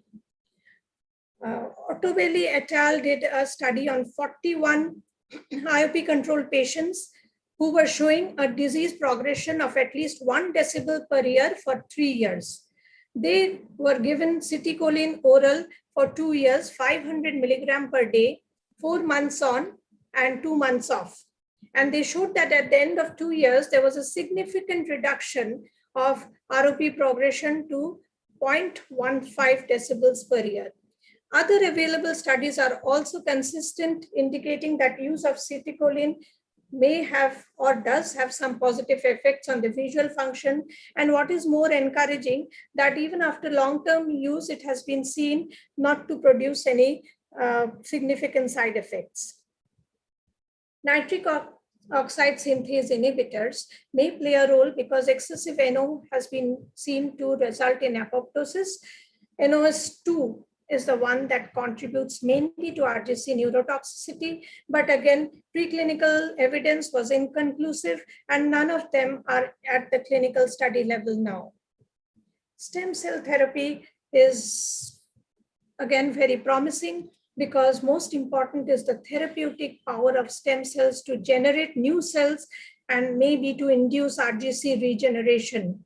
But implanted cells may secrete other agents with unknown activity other than the neurotrophics that we want them to secrete. And there is also risk of tumorigenesis in long-term stem cell grafts. So careful selection of stem cells, long-term observation, safety evaluation will be necessary before we can clinically translate them. Clinical trials for glaucoma neuroprotection has thus been done so far or are on for the following neuroprotectants: brimonidine, stem cell therapy. Currently 4 registered trials are on. CNTF is in phase 2 trial by Neurotech Pharmaceuticals. Recombinant nerve growth factor in the form of eye drops is in phase 1B trial. Memantine, as I told you, has already completed the phase 3 clinical trial. And the role of nicotinamide is being now studied in a pilot trial started in Australia just a couple of months ago. So the challenges and limitations still remain is one, the incomplete understanding of the pathogenesis of glaucoma, the differences in the outcome measurements and the time of administration of the neuroprotectants. Clinical trials, as we have seen, are large, lengthy, expensive to a point of being prohibitive at times, and the visual field findings on which we are basing our results are influenced by many confounding factors. So what is discouraging or till now is that we have studied many agents, but they have failed to successfully translate into clinical use. But what is encouraging is more and more knowledge of metabolic bolomics, genetics, different methods of imaging are giving us more and more insights and providing future biomarkers, as a result of which I'm sure that we should be able to get more personalized and targeted therapy for our glaucoma patients. Thank you. Thank you, Dr. Suchanda. You nicely have covered all the things, especially which are very relevant in our clinical practice and which are still on the trial. So with that, I like to ask Dr. Chandrima, what is your experience of using this product? Especially, I like to ask you about citicoline, use of citicoline. Do you have any personal experience? No, I don't. I don't, Moitri. Okay. I don't have Any of the experience of panelists using have citicoline. used this ceticoline on patients with normal tension glaucoma, especially? Doctor, I have used in few patients, yes. and actually initially the feel good factor is there with the patient, but after 3 months, I don't think patients are very happy. So I don't have a very long term idea about that. But initial feel good factor is there in most of the patients. I've tried in few patients. What kind of feel good factor? Like Means patient feels they are able to see better. That's what they comment. But you could not make evident on visual. No, not really. So that's why I said I don't have a much I would not say it's a long term, it's a good and all. But yes, initially feel most of the patients after 1 month they say that they are feeling better and they are seeing better. That's what they say. But after 3 months, most of them are okay. No, this doesn't make much difference. That's what it is. Dr. Moitri, I have some patients. I think 2 or 3 patients where the pressures are very low. Patients are old and they're one-eyed, where I'm absolutely cornered and I have nothing to lose. So there are 2 or 3 of them who are on citicoline. Dr. Shumit Chaudhary has patients, even I think 5 years old, who are on citicolines, those who can afford, or some are there on alternate day therapy. And at least one thing I have seen, that there is no side effect. Not that they are physically ill or something, but as Dr. Pankaj has said, that there are so many confounding factors. You don't know actually what is working and what is leading to some better. Actually, they are feeling that their family member says patients are very attentive. So this is their brain is working better. So that's what their relatives and all, they say the patient is feeling better, as well as they are more attentive also. So this is the feel good factor. What I have used that. Dr. Nilay, you have experience on using especially citicoline or ginkgo biloba? Yeah, actually citicoline is the only drug I have used so far in very few of those patients who are terminal patients, don't want to go for surgery, and on maybe a lot of medications. But the result, I don't think it definitely helps. The dream of neuroprotection, I think, is still unattained. In our earlier days, we have shown the dream that neuroprotection is the ultimate holy grail of glaucoma therapy. We don't need to treat the intraocular pressure. Only treating the nerve, optic nerve, will help. But it is still unattained. The main factor is that probably after so much researches, we still don't know what causes glaucomatous optic damage. Probably it is multifactorial, and that is the reason that we cannot heal the optic nerve in glaucomatous damage right now, other than treating the increasing glaucoma. That is the best neuroprotection till now. Any of the panelists or any of the faculties like to share their own experience? Dr. Manish? I think I have used a lot of ginkgo biloba. In fact, I've been using for more than 10 years. But it's like what I tell my patient, in desperate cases where you have low pressure, patients are progressing and you don't want to do trap because the pressures are well controlled and you are short of options. In that case, I tell my patient, in case of taking say a B complex, you better take a ginkgo biloba, which might be theoretically, at least there are some articles which have some role. But if you go by published literature or if I go by the EGS guideline, it's very clearly mentioned that it's not proven. So, but it's more like a placebo. And if I have to use a vitamin, better use a ginkgo biloba than to use a B complex. Dr. Shushmita is there? Last from you. I agree with Manish that sometimes the patients might feel that they're getting something rather than telling them, look, there's nothing more that I can do. You tell them, okay, you just try this. Maybe it'll help, maybe it won't. But I don't have hard evidence to show that any of these work. Though I must put in a word that B12 has been shown to, I mean, so we are not sure whether the chronic degenerative process has a B12 component to it.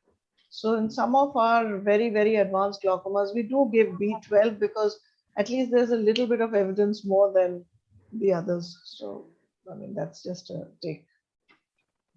Thank you. Thank you. With that, we'd like to just invite our next speaker. He'll be presenting, he or she, just check it out. Yeah. Our next speaker, Dr. Tania Rai Bhadro. She is the youngest one of today's faculty, assistant professor, RIO Kolkata. She did long-term glaucoma fellowship from Shankar Netralaya, Chennai. She will be presenting a case, and that will be discussed by Dr. Debashish Chakraborty, Consultant Center for Sight, Kolkata. He also did long-term glaucoma fellowship from LV Prasad Eye Institute, Hyderabad, awarded FICO in glaucoma and FICO in phaco and cataract surgery by AIOS. So I'd like to invite both of you. First, Dr. Tania, please present your case, and Dr. Debashish, please keep discussing that one. Good evening, ma'am.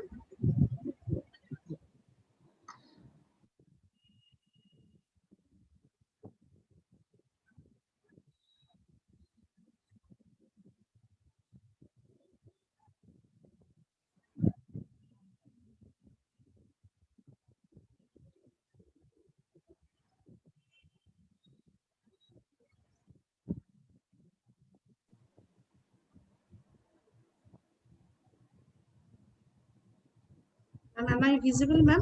Yeah, you are visible, audible also. So, good evening, everybody, and a special thanks to OSWB for giving me this wonderful opportunity. Today, my topic is on bilateral Sturge-Weber syndrome, a case presentation. History of present illness: a 9-month-old baby, diagnosed case of a Sturge-Weber syndrome, refer from outside, attended in our OPD with an enlargement of eyeball in both eyes since 6 months, and abnormal discoloration of skin narrated by mommy. So now come to the past history. 2 episodes of convulsion at the age of 7 months and history of delayed developmental milestone. And this is shows their MRI shows hyperdensity in the left frontoparietal and right temporoparietal region, suggestive of vascular etiology. Management plan for UA and refer to skin OPD. Evolution under anesthesia: IOP right eye 32 mm of Hg and left eye 22 mm of Hg. Axial length right eye 28.91 and left eye 26. Corneal diameter vertical in right eye 13.5 and horizontal 14 mm and left eye vertical 13 mm and horizontal 13.5 mm. Gonioscopy both eye high iris insertion. CCT in right eye 570 micron and left eye 571, and right eye there is a total cupping and left eye 0.8:1 and choroidal thickness in right eye 0.81 mm and left eye 0.83. This is a USG finding that shows there is a disc excavating cup that's suggestive of a total cupping in right eye. Ocular examination: right eye shows there's a half stria. Left eye there is mild edematous cornea. Retinal illumination, there is no difference in the glow. So diagnosis: childhood glaucoma both eye associated with Sturge-Weber syndrome or phacomatosis pigmentovascularis. So our plan for both eye travotab at same sitting after taking proper consent, and started oral propranolol 2 mg per kg body weight daily in 2 divided doses for 7 days before surgery after taking cardiological clearance. So this is a live surgical video of trabeculectomy.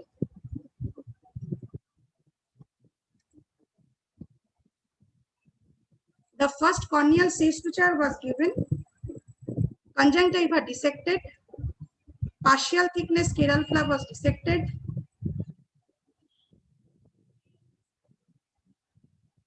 anterior chamber entry with an side entry, pilocarpine given, and slightly used viscoelastic was given in the AC for maintenance anterior chamber. Slem's canal identified with a high magnification. Roof of the Slem's canal was incised and the trabeculotum is entered into the Slem's canal and cannulated internally and enters into the AC. Anterior chamber entry with an keratome PI was done and the flap and conjunctiva closed with an 80 Vicryl and side port hydrated. So post-op advice, eye drop difluprednate 0.5% QID post-op period and continue oral propranolol for 6 weeks. So this is the post-op day 3 picture. The baby was happy. And this is the pre of USG-B scan that show no choroidal, and after post-op USG-B scan, that is on day 3, there was no choroidal in USG-B scan. So our discussion, Sturge-Weber syndrome is a sporadic condition of mesodermal phakomatosis. It includes leptomeningeal hemangioma, facial cutaneous venous dilatation, and ocular abnormalities. Incidence 1 in 20,000 to 50,000 live birth. It is usually unilateral or bilateral, very rare. The most common ocular manifestation, glaucoma and choroidal hemangioma. Pathogenesis, trabecular dysgenesis less than 2 years, and raised episcleral venous pressure. Young children managed successfully with an goniotomy, trabeculotomy or combined procedure, or older children trabeculectomy or aqueous drainage procedure. Most challenging complication of the surgery, severe choroidal effusion or exudative retinal detachment. So step to prevent choroidal effusion, prophylactic propranolol 2 mg per kg in 2 divided doses, 1 week prior to the surgery and continue it till 6-week follow-up. Use ACM to maintain sudden hypotony, pre-placed chiral sutures, and previously done posterior sclerostomy and post-op type 2 platelet, prefer over the prednisolone. It documented that the type 2 platelet has an increased affinity to the glucocorticoid receptor and it has better penetration into the uvea, and as a suspension it can use as an uniform and consistent dose. So as per published literature,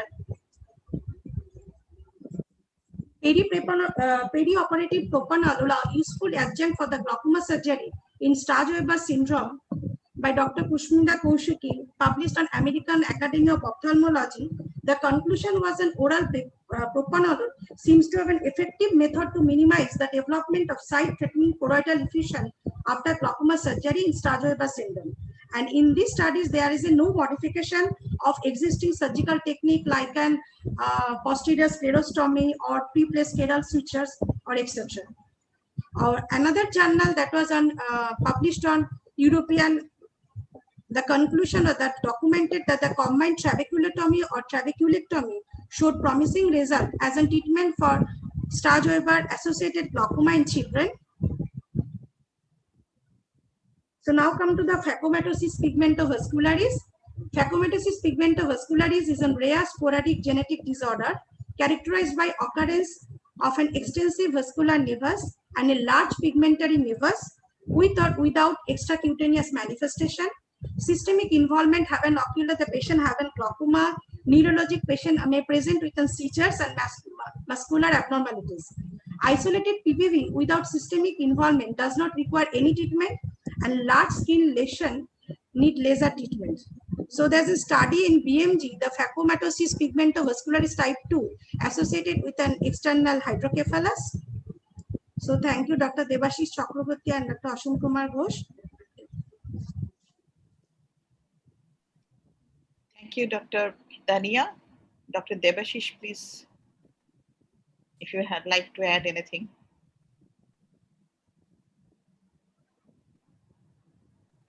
Stop sharing, Tanya. Yes.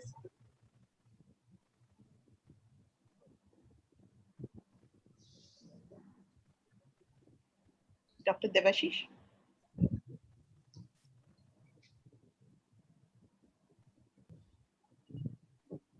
Yeah, that was a nice presentation, Dr. Tania, and a nice surgery too. So she has already discussed the salient points regarding this case. I would just like to stress a few more points. So she mentioned about phacomatosis pigmentovascularis. So we'll discuss that, and then we'll discuss about what are the surgical options for glaucoma associated with Sturge-Weber syndrome, the role of perioperative propranolol, and what are the various surgical options and what are the surgical outcome. So we start with what is phacomatosis. It was a term which was coined by Van der Heeve in 1932, and basically it means mother spot or birthmark, and it's characterized by the presence of hamartomas. Hamartomas are basically congenital tumors arising from tissues that is normally found in the involved area. And there are various groups of disorders. The common ones which are associated with childhood glaucomas are Sturge-Weber syndrome, neurofibromatosis, von Hippel-Lindau syndrome, nevus of Ota, and phacomatosis pigmentovascularis. The case she just presented in one of the slides, we saw a picture where there was a pigmentation of the skin also. So this is more characteristic of phacomatosis pigmentovascularis, which is characterized by, as you can see in this picture, this child has both vascular malformation as well as skin nevus. So when they coexist, it's said to be an overlap between Sturge-Weber syndrome and the nevus of Ota syndrome, where there is both vascular malformation as well as skin nevus, and this is a distinct identity of this disorder. And as you can see in this figure also, the right foot is more pink compared to the left because of this vascular malformation. And this general feature in the general skin, you can see that there is a lot of pigmentation in the back and in the limbs. And then in the eyes, you have ophthalmos, and in addition to the large eyes, you can see that there is this scleral pigmentation like the nevus of Ota. And like in MRI, she mentioned there is this thickening and enhancement of the pia mater, and you can use contrast MRI to detect this. Just one practical point, Sturge-Weber syndrome is not that uncommon actually. In our glaucoma practice, we see several patients, and because Indians have pigmented skin, sometimes it's easy to miss this pigmentation, particularly when it is light on one side of the face. So whenever you have a case of unilateral glaucoma, please look carefully at the conjunctival vessels also. So if you have this sort of dense episcleral venous plexus and ampuliform dilatation of the conjunctival vessels on slit lamp, you suspect that it might be a case of Sturge-Weber. Now, regarding the glaucoma in Sturge-Weber, it occurs in about 30 to 70% of individuals with Sturge-Weber syndrome. In contrast with the phacomatosis pigmentovascularis, some of the series showed nearly 100% of the babies had congenital glaucoma associated with this phacomatosis pigmentovascularis. There is a rule which goes by the name of Anderson's rule, which says that when the portwine stain affects the upper lid, there is ipsilateral intraocular involvement. Now, the incidence of glaucoma with a portwine stain involvement increases where there is ipsilateral eyelid involvement and more severe vascular anomalies of the episclera and conjunctiva. The glaucoma in Sturge-Weber syndrome is usually unilateral, and it's often diagnosed in infancy, but it can develop later during adolescence or adulthood in about 40% of cases. Bilateral, usually the glaucoma is unilateral in Sturge-Weber syndrome. However, bilateral glaucoma can occur. And the two possible mechanisms have been suggested. One is the developmental anomaly of the anterior chamber angle, like in primary congenital glaucoma, and another is the role of the increased episcleral venous pressure. Now, a few general remarks about the management of glaucoma with Sturge-Weber syndrome. The glaucoma associated with Sturge-Weber syndrome is generally more difficult to manage than other forms of glaucoma. It has a lower success rate, and there is an increased risk of surgical complications. Regarding the perioperative propranolol, this was an important study published by Dr. Shushmita Kaushik, who is fortunately with us here. And she has shown that when she treated the patient with perioperative propranolol, the treatment group had lesser incidence of significant choroidal effusion and central choroidal effusion compared to the control group. So this is a very important adjunct. Then regarding this management of early onset glaucoma, the initial surgery is angle surgery like goniotomy or trabeculotomy. But in Sturge-Weber syndrome glaucoma, the success of angle surgery is generally lower than primary congenital glaucoma. And many of these patients will require future surgery with trabeculectomy or a glaucoma drainage device. And probably this less favorable outcome is because of the role of increased episcleral venous pressure. Now, Dr. Anil Mandal from LV Prasad Eye Institute, he has done several studies on the role of combined trabeculotomy and trabeculectomy in Sturge-Weber syndrome and phygomatosis pigmentovascularis, and they recommended that the combined trabeculotomy and trabeculectomy can be a very useful surgery for these patients. Now, when the glaucoma is a late onset glaucoma, there initially we try with the topical medications, and here we can try with the aquasuppressants and even pilocarpine. Prostaglandins are said to have an inconsistent role, and they even may cause silicoidal effusion. In the late onset glaucoma, goniotomy or trabeculotomy is not very successful. They are either combined trabeculectomy with trabeculotomy, or the glaucoma implants or cyclophotocoagulation are more suitable.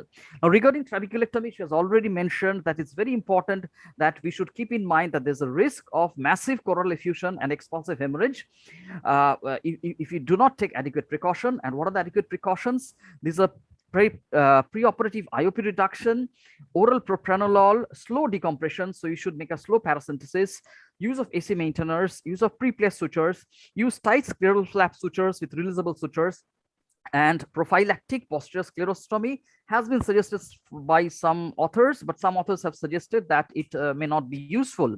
But despite these precautions, postoperative shallow AC and limited choroidals are common, but fortunately, they're usually self-limiting.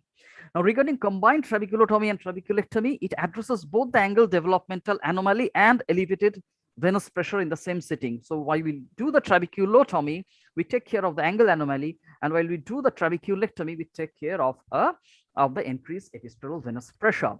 Now, regarding the glaucoma drainage implants, both the Ahmed glaucoma valve implant has been shown to be useful, and the Burwell glaucoma implant, or the Indian modification of the Arvind aqueous drainage implant, they have also seen to be useful in case of pediatric glaucomas and Sturge-Weber syndrome. Now, this was a very large study that has been published very recently from LV Prasad Eye Institute by Dr. Mandal and colleagues, and they have reported the outcome of phygomatosis pigmentovascularis surgery over the last 3 decades, and this was quite a long series of 55 eyes of 38 patients with glaucoma in PPV, and managed over a period of 3 decades. And they have found that the preoperative IOP reduced from a mean of 25.7 plus minus 8.4 to 14.6 plus minus 5.2 millimeter mercury. And then Ahmed valve implant in childhood glaucoma associated with Sturge-Weber syndrome. Also, we have a large study published by Dr. Jaya Kaushik, and they have shown that Ahmed valve implant is also a very good alternative to manage glaucoma in these patients. And particularly when you have valve implant, the risk of sudden hypotony and this choroidal effusion and suprachoroidal hemorrhage is much less. So with that, I would end my discussion. Thank you, OSWB. And I would conclude by saying that Sturge-Weber syndrome associated glaucoma is a glaucoma which is difficult, difficult to manage. But now we have known that there are several preoperative prophylactic measures that we can do before this filtration surgery. And now there is also the availability of the Ahmed valve and the Burwell implant or the Adi implant. And in most of the cases, we are able to achieve good outcome. Thank you. Thank you, Dr. Devashish and Dr. Tanya. It's a really beautiful discussion and beautiful presentation also. So I don't think so anything to be added, but I like to comment from Professor Shushmita Kaushik, whether she likes to add anything very practical. Yeah, just one thing that one is that the glaucoma in Sturge-Weber is bimodal. So you either have it in infancy or you have it in a late childhood or early adulthood. And it's the early adulthood ones which are troublesome.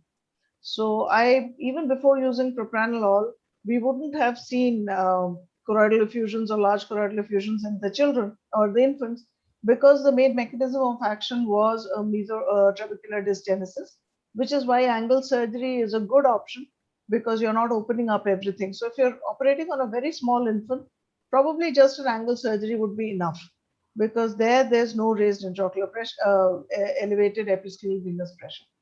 And the other thing about choroidal hemangiomas, what we've learned clinically is that they are diffuse choroidal hemangiomas. So we've erred as well. In the earlier days, we would send down to the retina clinic for a peripheral screening for a choroidal hemangioma. If you're going to send it to a retinal surgeon for a choroidal hemangioma, he's going to be looking for orange discrete hemangiomas in the retina, and more often than not, he would send back as no choroidal hemangioma. Choroidal hemangiomas in Sturge-Weber are diffuse. The only way to pick them up is to do an indirect ophthalmoscopy of both eyes together. And that's when you would see one eye absolutely tomato red and the other eye would be a normal fundus. So these are the two things. And the other way to pick that up, of course, is to mandatorily do an ultrasound for the choroidal thickness of both eyes, so you don't miss it. And if you have a choroidal thickness or a choroidal hemangioma, propranolol is a good option. But we also use a lot of viscoelastic and we use a lot of tight suturing because it's the IOP differential which is a problem. And one more comment about the paper that she showed about propranolol, we took that as well. Propranolol lowers the intraocular pressure. And it was nice to know that maybe one way of doing it is by lowering the intraocular pressure and reducing the differential between the intraocular pressure in the unopened and the opened eye is maybe another mechanism of work. So that's my 2 bits, whatever little we've learned. Very, very important practical points. And your experience of this, using your valves on these patients, do you recommend this thing for the glaucoma specialist to? Not as a primary. My indication of valve would be as for any failed trap. But usually the angle surgeries in younger and the combined trap with trap in the older are usually enough.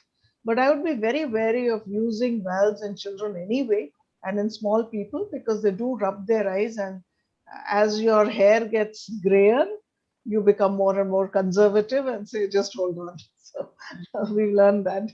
Thank you so much. Anybody wants to add anything or ask any question? Dr. Chandrima wants to add any point? I think it's very well discussed, actually. So I don't think we need to discuss anything else on that. I think it's very well discussed here. Anybody wants to add on anything? One point I like to add. Yeah, please. Use propranolol after Dr. Sushmita Kaushik's publication in few cases. So before using, we should take a pediatrician clearance. That's very important. Yes. Because True. In one of our patients, the pediatrician didn't allow us because the patient had some issues. It does causes bradycardia, so we have to take a proper pediatrician clearance before you use it. Correct. Very good. So with that, we like to just go to the next and the last presentation. I think. Yes. Yes, Shobhata. Dr. Niloy wanted to add something. Yes, Dr. Niloy. Thank you. My question to Dr. Koush is that regarding primary valve surgery in Sturge-Weber syndrome, I did a few cases. I operate only on adult cases. I did quite a few cases of Sturge-Weber with primary valve surgery. Obviously, the valve glaucoma valve. I found the result is very gratifying because it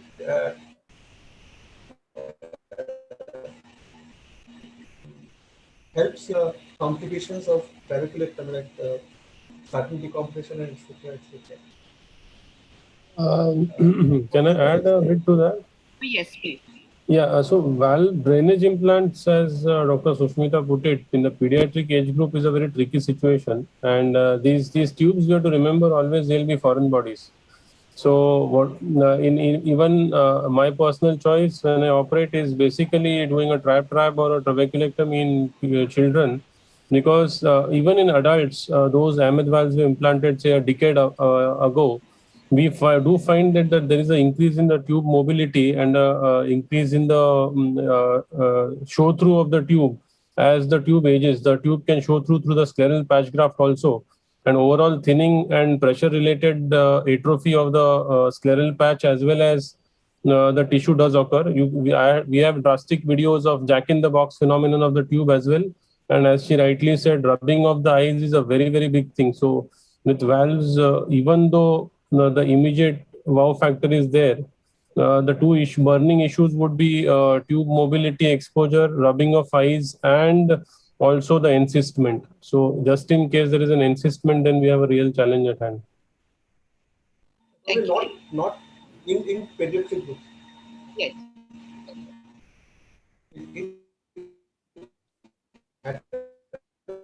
So with that, we are coming to the last presentation by Dr. Tamonash Bashu. He is Associate Consultant, Shankar Nethralaya, Kolkata, former Fellow, Shankar Nethralaya, Chennai. He has publications in national and international journals and presented multiple papers and posters in several conferences. His case presentation will be discussed by Dr. Manish Singh. He is the Director, Netraland, Super Specialty Eye Care Center, Kolkata, and a Senior Glaucoma Consultant, BBI Foundation VIP. At present, he is the Joint Treasurer, Glaucoma Society of India. He has done long-term glaucoma fellowship as well as he was a consultant Shankar Nethralaya. He was the East Zone representative of Glaucoma Society of India and Glaucoma India Education Program Coordinator from 2016 to 2018. I would invite both of you to present the case and to discuss it. Dr. Tamonash, please.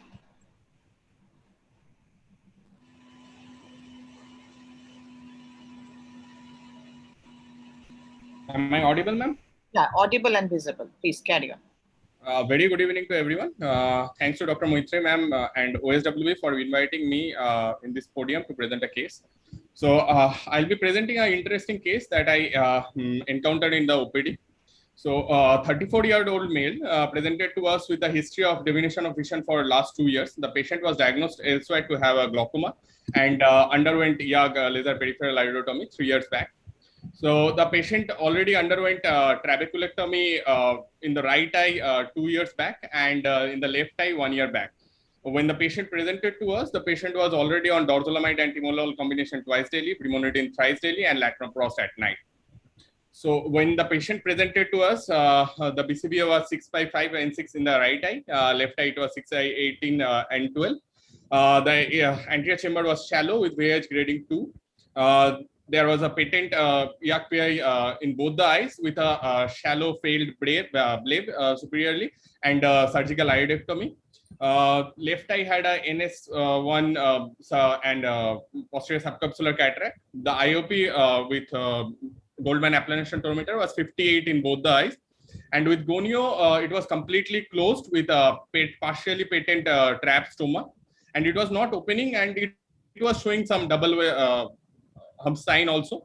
The pachymetry was 563 and 558. The fundus examination revealed this VCDR of 0.9:1 in the right eye with bipolar thinning and near total glaucomatous atrophy in the left eye. The axial length was 22.65 and 22.75. So we made a provisional diagnosis of bilateral angle closure disease in young, probably because of the plateau ID syndrome. Status post YAG peripheral iridotomy and status post bilateral trabeculectomy. With this history, we planned a management because the IOP was not under control with maximum tolerable medication. So the left eye underwent phacoemulsification with intraocular lens implantation with repeat trabeculectomy. The left eye did well. We had a like the previous bleb was slightly nasally, so we had a fairly enough mobile conjunctiva. So we did a trap there. So it maintained 16 millimeter of mercury pressure in the left eye, but the right eye, the previous surgery was bang in the middle. It was in the 12 o'clock position. There was dearth of mobile conjunctiva. So we planned Ahmed glaucoma valve surgery under local anesthesia. And the surgery was uneventful. The first day post-op, what we found was the left eye was doing fine, but in the right eye, there was a grade 2 shallow AC with a mid-peripheral iodocorneal touch with a very slit AC formed in the central part of the right eye. The tube was there, but it was deeply embedded in the iris and there was no leak. And the IOP was 40 millimeters of mercury. This is the clinical picture. You can see the tube is actually deeply embedded in the iris and the whole lens iris diaphragm has come forward. There is a slit AC. The picture quality is not that good. slit AC formed in the center. So there was no leak and the IOP was high. There was it was uniform shallowing all around. There was no evidence of IDS Bombay. So we thought whether there was any suprachoroidal hemorrhage or not.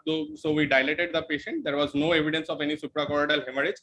The retina was attached. So with the high suspicions of malignant glaucoma, we did a UBM and we found that the ciliary body was effaced and it was anteriorly rotated 360-degree, and there was only a very small anterior chamber there in the centrally.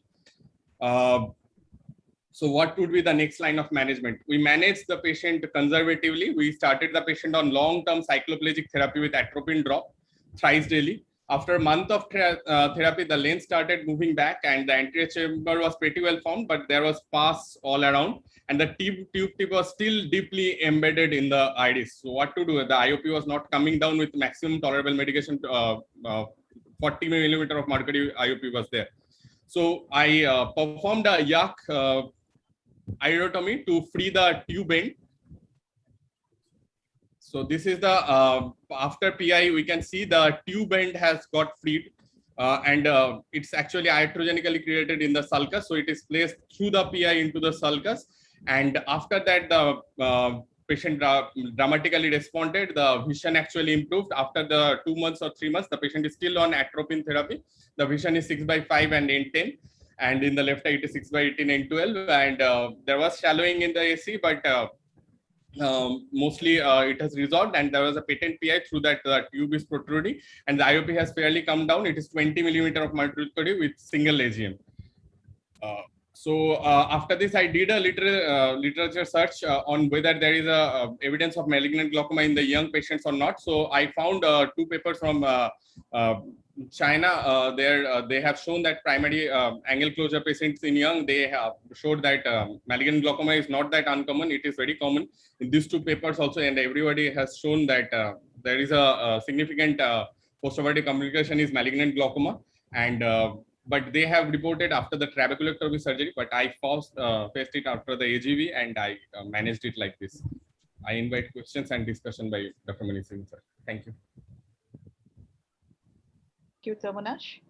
Dr. Manish. Thank you so much for this opportunity. And before I go to discussion, actually, I just saw Tamunash's presentation. I just have one question to Tamunash. This pressure came down with iridotomy. Was that sorry, sir? Okay. The PI. From 40 came down to 20 post iridotomy. Yeah. Yes, sir. Actually, I was not aware of that. So anyway, coming to the discussion first, I think it's a very interesting case. Tamunash nicely managed, and it's a difficult case. You know, a young patient with 52 pressure, which is really high pressure, with tattoo iris, already has a failed trap and shallow chamber. So these patients definitely are prone for malignant glaucoma. These are difficult cases. So taking them up and managing them confidently again is a very important thing. We have to take preventive measures like using preoperative mannitol, using atropine post-op routinely in all cases, maintaining the chamber during surgery. Looking at the case, the only thing I probably might have done a little differently, although Tamunash has done it very nicely, that probably I might have removed the lens in this case along with the AGV implantation, because the other eye is already a pseudophakia, and when you're working in a shallow chamber with the AGV and a plateau iris, it's get really difficult to put the tube. Sometimes there is very little space, so either you hit the cornea or you hit the lens or the iris, so you are in a crunch of space. So sometimes just removing the lens may be helpful to get some space. But as Dr. Sachin was mentioning, a post AGV shallow chamber and a post trap shallow chamber are very different. The approach is very different, and they are really more difficult to manage because there is a tube inside there and it's a foreign body. And this tube actually in a shallow chamber acts like a spear. It will pierce your cornea, it will hit your lens. So chances of cataract formation and corneal decompensation are very high. So we have to be really aggressive in our management, because if you delay it, you may end up in a permanent damage to the corneal endothelium. Coming to the causes of post-AGV shallow chamber, malignant glaucoma is something we have already been discussing in this case. But we also need to look at other possibilities. For example, choroidals, like we have a few cases. You're dealing with high pressure glaucoma, you put a tube, the pressure suddenly comes to single digit. The choroidals are very, very likely. So you have to exclude that the way Dr. Tamonash has excluded. There have been reports of valve malfunction in Ahmed glaucoma valve.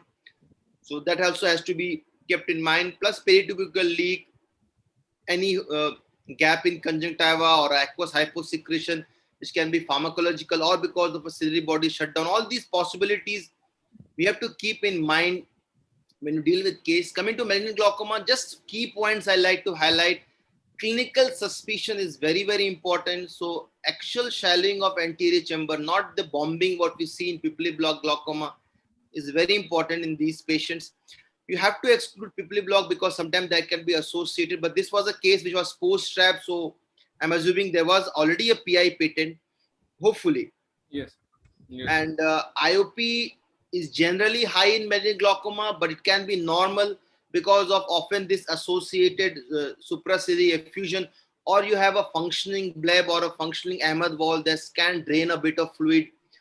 So sometimes you can even have a normal IOP in malignant glaucoma. So normal IOP actually doesn't exclude a malignant glaucoma. And UBM is very, very useful. Like in this case, you can see you will have a shallow chamber, axial shallowing with a flattened and anteriorly rotated ciliary body, which is very much diagnostic of malignant glaucoma.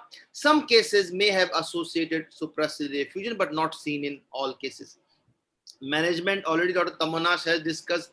Atropine is the drug of choice. You have to use anti-glaucoma medication to decrease the pressure. Sometimes if there is associated inflammation, steroids are useful. If it's a pseudophakic eye, you can try anterior hyalotomy. There have been reports that it's malignant glaucoma is recurrent after anterior hyalotomy. Personally, also we have seen it gives you a temporary result, but a lot of time it recurs again. Past vitrectomy is the best option, and luckily I'm working with some very good retina colleagues. So whenever I see a malignant glaucoma not responding medically, I'll request them to do a pars-plana vitrectomy with a anterior hyalotomy. But again, in a phakic eye, will be difficult to do anterior hyalotomy with a pars-plana vitrectomy, but vitrectomy is the best option even in these cases. I'll just share two more cases of shallow chamber post AGV just for discussion and for Dr. Sushmita Kaushik's opinion and panel opinion. This is one case we had a AGV done, and on second day the pressure was 2 with the nearly flat chamber. You can see the tube here. The cornea is all edematous. It was an NVG patient and the tube almost touching the cornea. In fact, it was touching the cornea. So this we thought was a case of valve malfunction because there were no choroidal, and just on day 2 the pressure was 2. So definitely the valve in Ahmed glaucoma valve was not working. You can see the tube here and the corneal edema. And in this case, what we did, we actually went ahead, formed the chamber with Helon. Initially, we tried to form with Helon. It recurred again. So we went ahead again to form the chamber with Helon. And we internally blocked it using a 60 Vicryl needle, which we hope that by 4 to 6 weeks will get absorbed and the flow will start. In this case, it worked well. You can see the very first day, the pressure shot up to 40 millimeter mercury. You can see the corneal edema, steamy cornea, and the Vicryl suture. You can see the suture here again. And over a period of 1 month, patient pressure did come down and the chamber was also pretty well formed. Another case I like to share, I'll also request opinion of Professor Kaushik and our panel. This is a very recent case. 1 month back, I had a patient post AGV. It was nearly flat chamber. You can see the tube here, it is covered by iris. It is actually wrapped by iris, and the base of the tube is also touching the cornea. It was extremely shallow. It was very difficult to enter the eye also.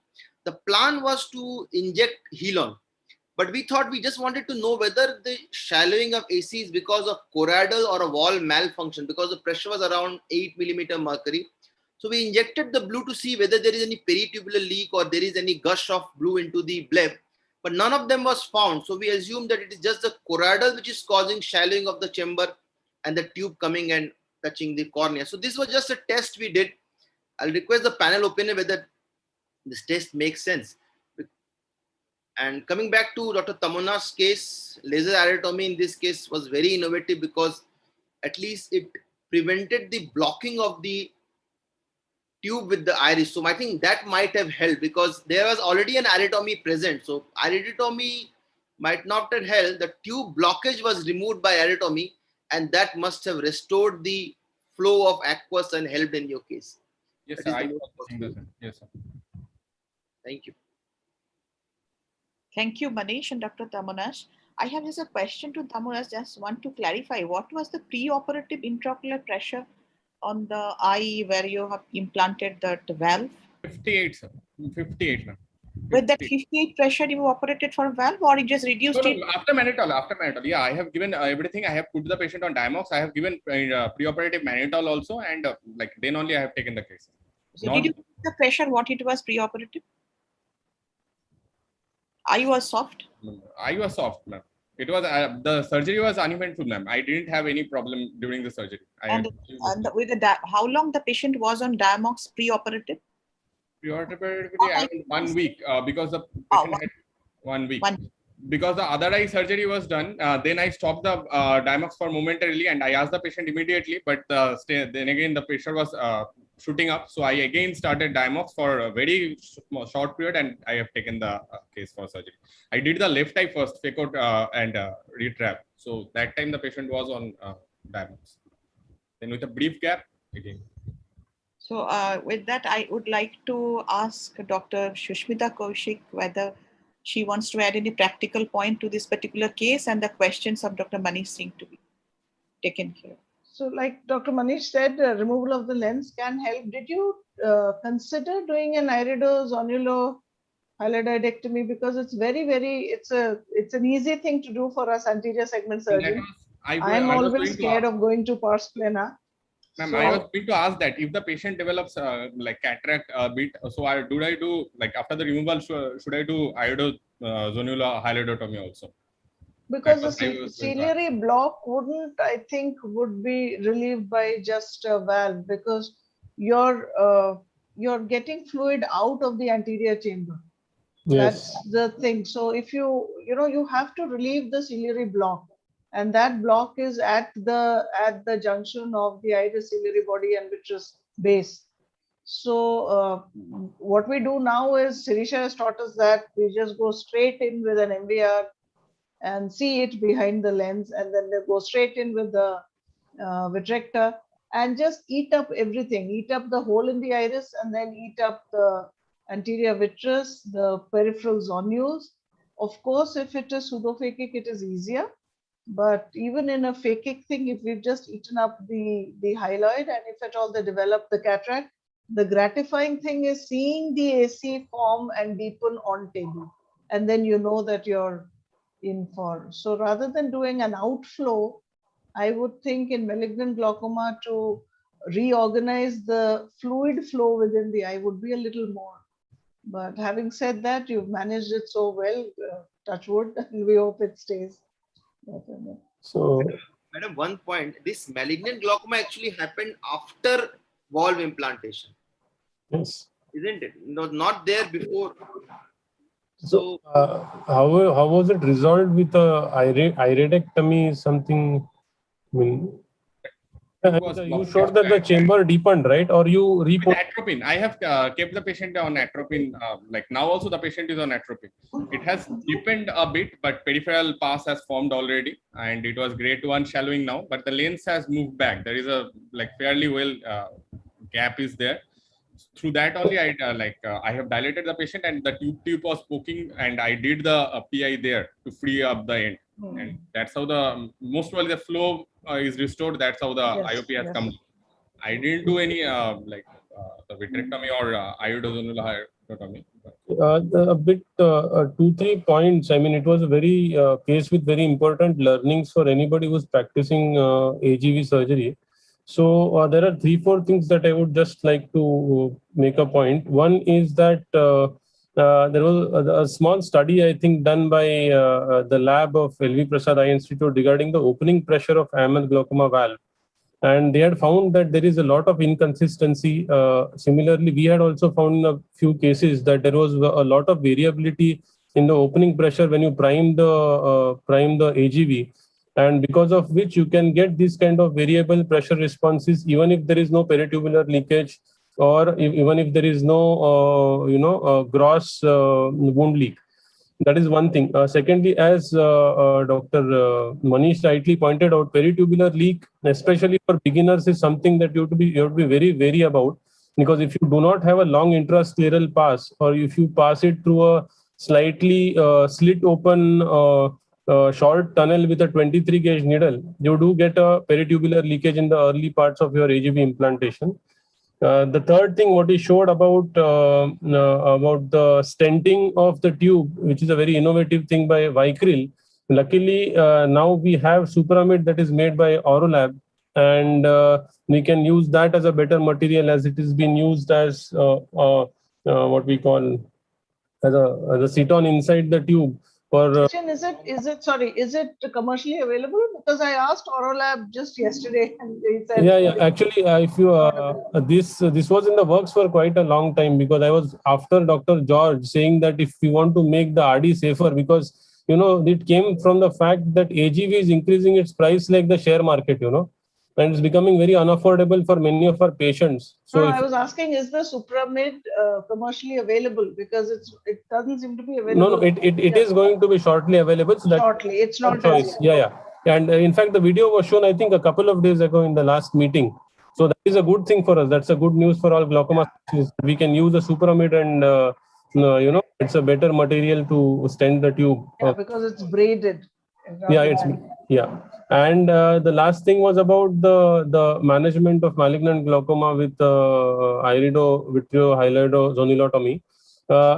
In this case, I agree with Dr. Manish. I would have also gone in for an angle closure case with lens extraction at the same sitting.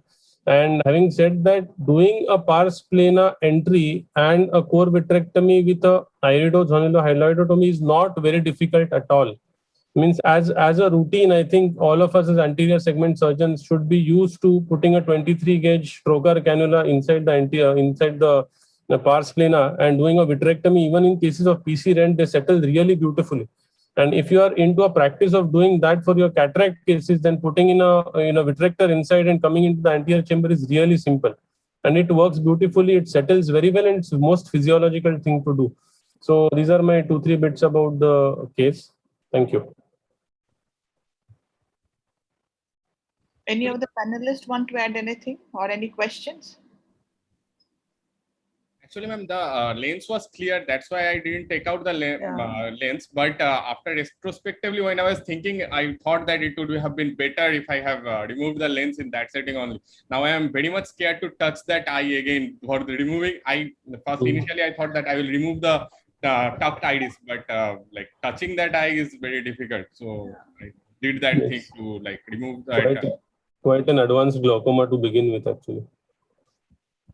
In this case, you'll have to put on long-term atropine, and in case they recur back, then you do a vitrectomy and remove the lens also. Right. So Pankaj, Pankaj.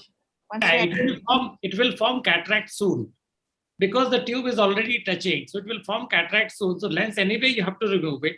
And two things I would say in an angle closure glaucoma: no trap, no valve alone. Lens has to knock off, number one. That's what what I do. I'll remove the lens together in a first sitting itself. Even if I'm doing the trap also, I'll remove the lens. And second thing is, in all the cases of angle closure glaucoma, I'll give subconjunctival atropine on table. So that's what the two things, what I do it little bit differently, what Tanmosh has presented, and he's managed very well finally. Final outcome is quite good. Even topical atropine also does a lot. Yeah, topical, but that's what the subconjunctival, like on table, I just prefer to give that. And that gives a lot of mental peace, because I had a few malignant glaucoma in the past. Yeah. Even in one patient, if you have time permits, I just want to share. Patient was in first post-op visit. I saw the patient was fine. After second post-op visit, maybe after 13th or 14th day, patient came with a shallow anterior chamber, nice blood, pressure was normal. I thought it is a shallow anterior chamber because of the overfiltration.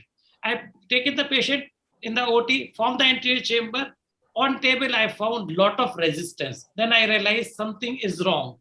I have missed that patient. I have missed the diagnosis. It was a misdiagnosis. And then started giving the atropine subconjunctival. from the antechamber little bit, and then diagnosed as a malignant glaucoma. And finally, patient is on atropine. And from atropine, now I've shifted the patient to the home atropine, and then let's see how it works out in the long term. But patient is quite comfortable, got back 6/6 and pressure is normal. Good, very practical point. Topical atropine after the surgery.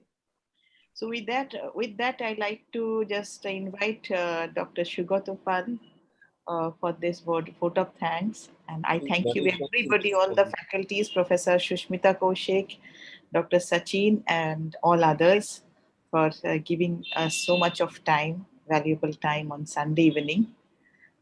Dr. Shugotopal, please. Yeah, I think Manish wants to make a point. Oh, it's okay. I think there's nothing. I just wanted to add what Dr. Sachin was mentioning about using Supramid. One, though, as Madam mentioned, is not available.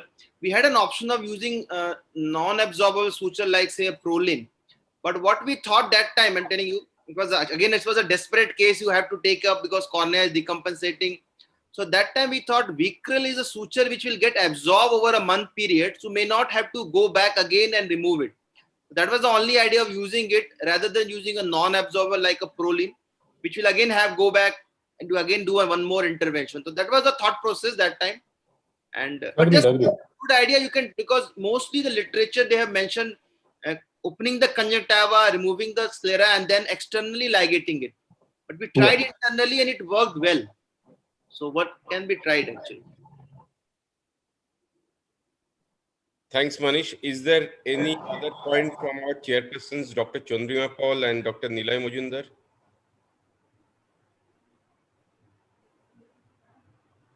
No, nothing very much to add except that for the malignant glaucoma, yes.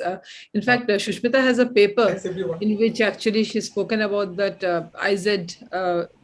HV, which really works beautifully, I think, if you do it. And anterior segment surgeons can do it. You don't have to take the risk of, going in posteriorly and doing it. I think that works beautifully. And in fact, I read her paper and then I had done it and I think it really worked well. That is one thing. And the other thing is what Pankaj said, that, in an angle closure glaucoma with gray hairs, you really realize that if a patient is post 50 and has angle closure and you have to do a trab, it's always better to do a phacotrabeculectomy. You are safe, the patient is safe, everybody is happy. That's that's, I think, the dictum. Once you have gray hairs, you realize that, because I've many a time burnt my finger by first doing trab and then waiting and shallow AC, and that continues and goes on and on and on, because in trab, actually post-operative management, I feel, is much more important than the surgery itself, basically on the table. Everything might go really well and then post-operatively you'll end up in a real soup. So those are the 2 points basically. And I think all the presentations were simply wonderful, excellent, a lot to learn, and absolutely, great. I congratulate all the presenters. The discussants were absolutely wonderful, both Debashish and Manish, with their presentations, which actually really highlighted the main points which needed to be discussed in the 2 cases. And of course, the case presenters were brilliant, Tanya and Tamanash, as always. So, and I thank OSWB, very especially Dr. Shogotapal and Dr. Moitri Das for having me here this evening. It was nice to have you here, actually, Chandrimati. So if there is no other point, I would like to close the meeting with vote of thanks. I would like to thank all the speakers, especially Professor Kaushik, Dr. Sachin and Dr. Shuchandaswar, for staying throughout the meeting and participating in the discussions. Thanks to Dr. Tanya and Dr. Tamonash and all the panelists, Kumar, Ravi, Pankaj, and then Debashish Chakravarti, Manish Singh, and Shailaja. Thank you very much. And the meeting is successful because if the moderation is good. So thank you, Dr. Moitri, for moderating the meeting so well. Thank you so much. And last of all, I would like to thank our chairpersons, Dr. Chandrima Paul and Dr. Nilay Majumdar, for being here and sharing their experience as well. And thank you, Novartis, for sponsoring the meeting. And thank you, Shogato Borman, for organizing the technical nitty-gritty of this meeting. Thank you so much and see you soon. Thank you very much. Thank you. Good night. Good night. Thank you, everybody. Bye bye.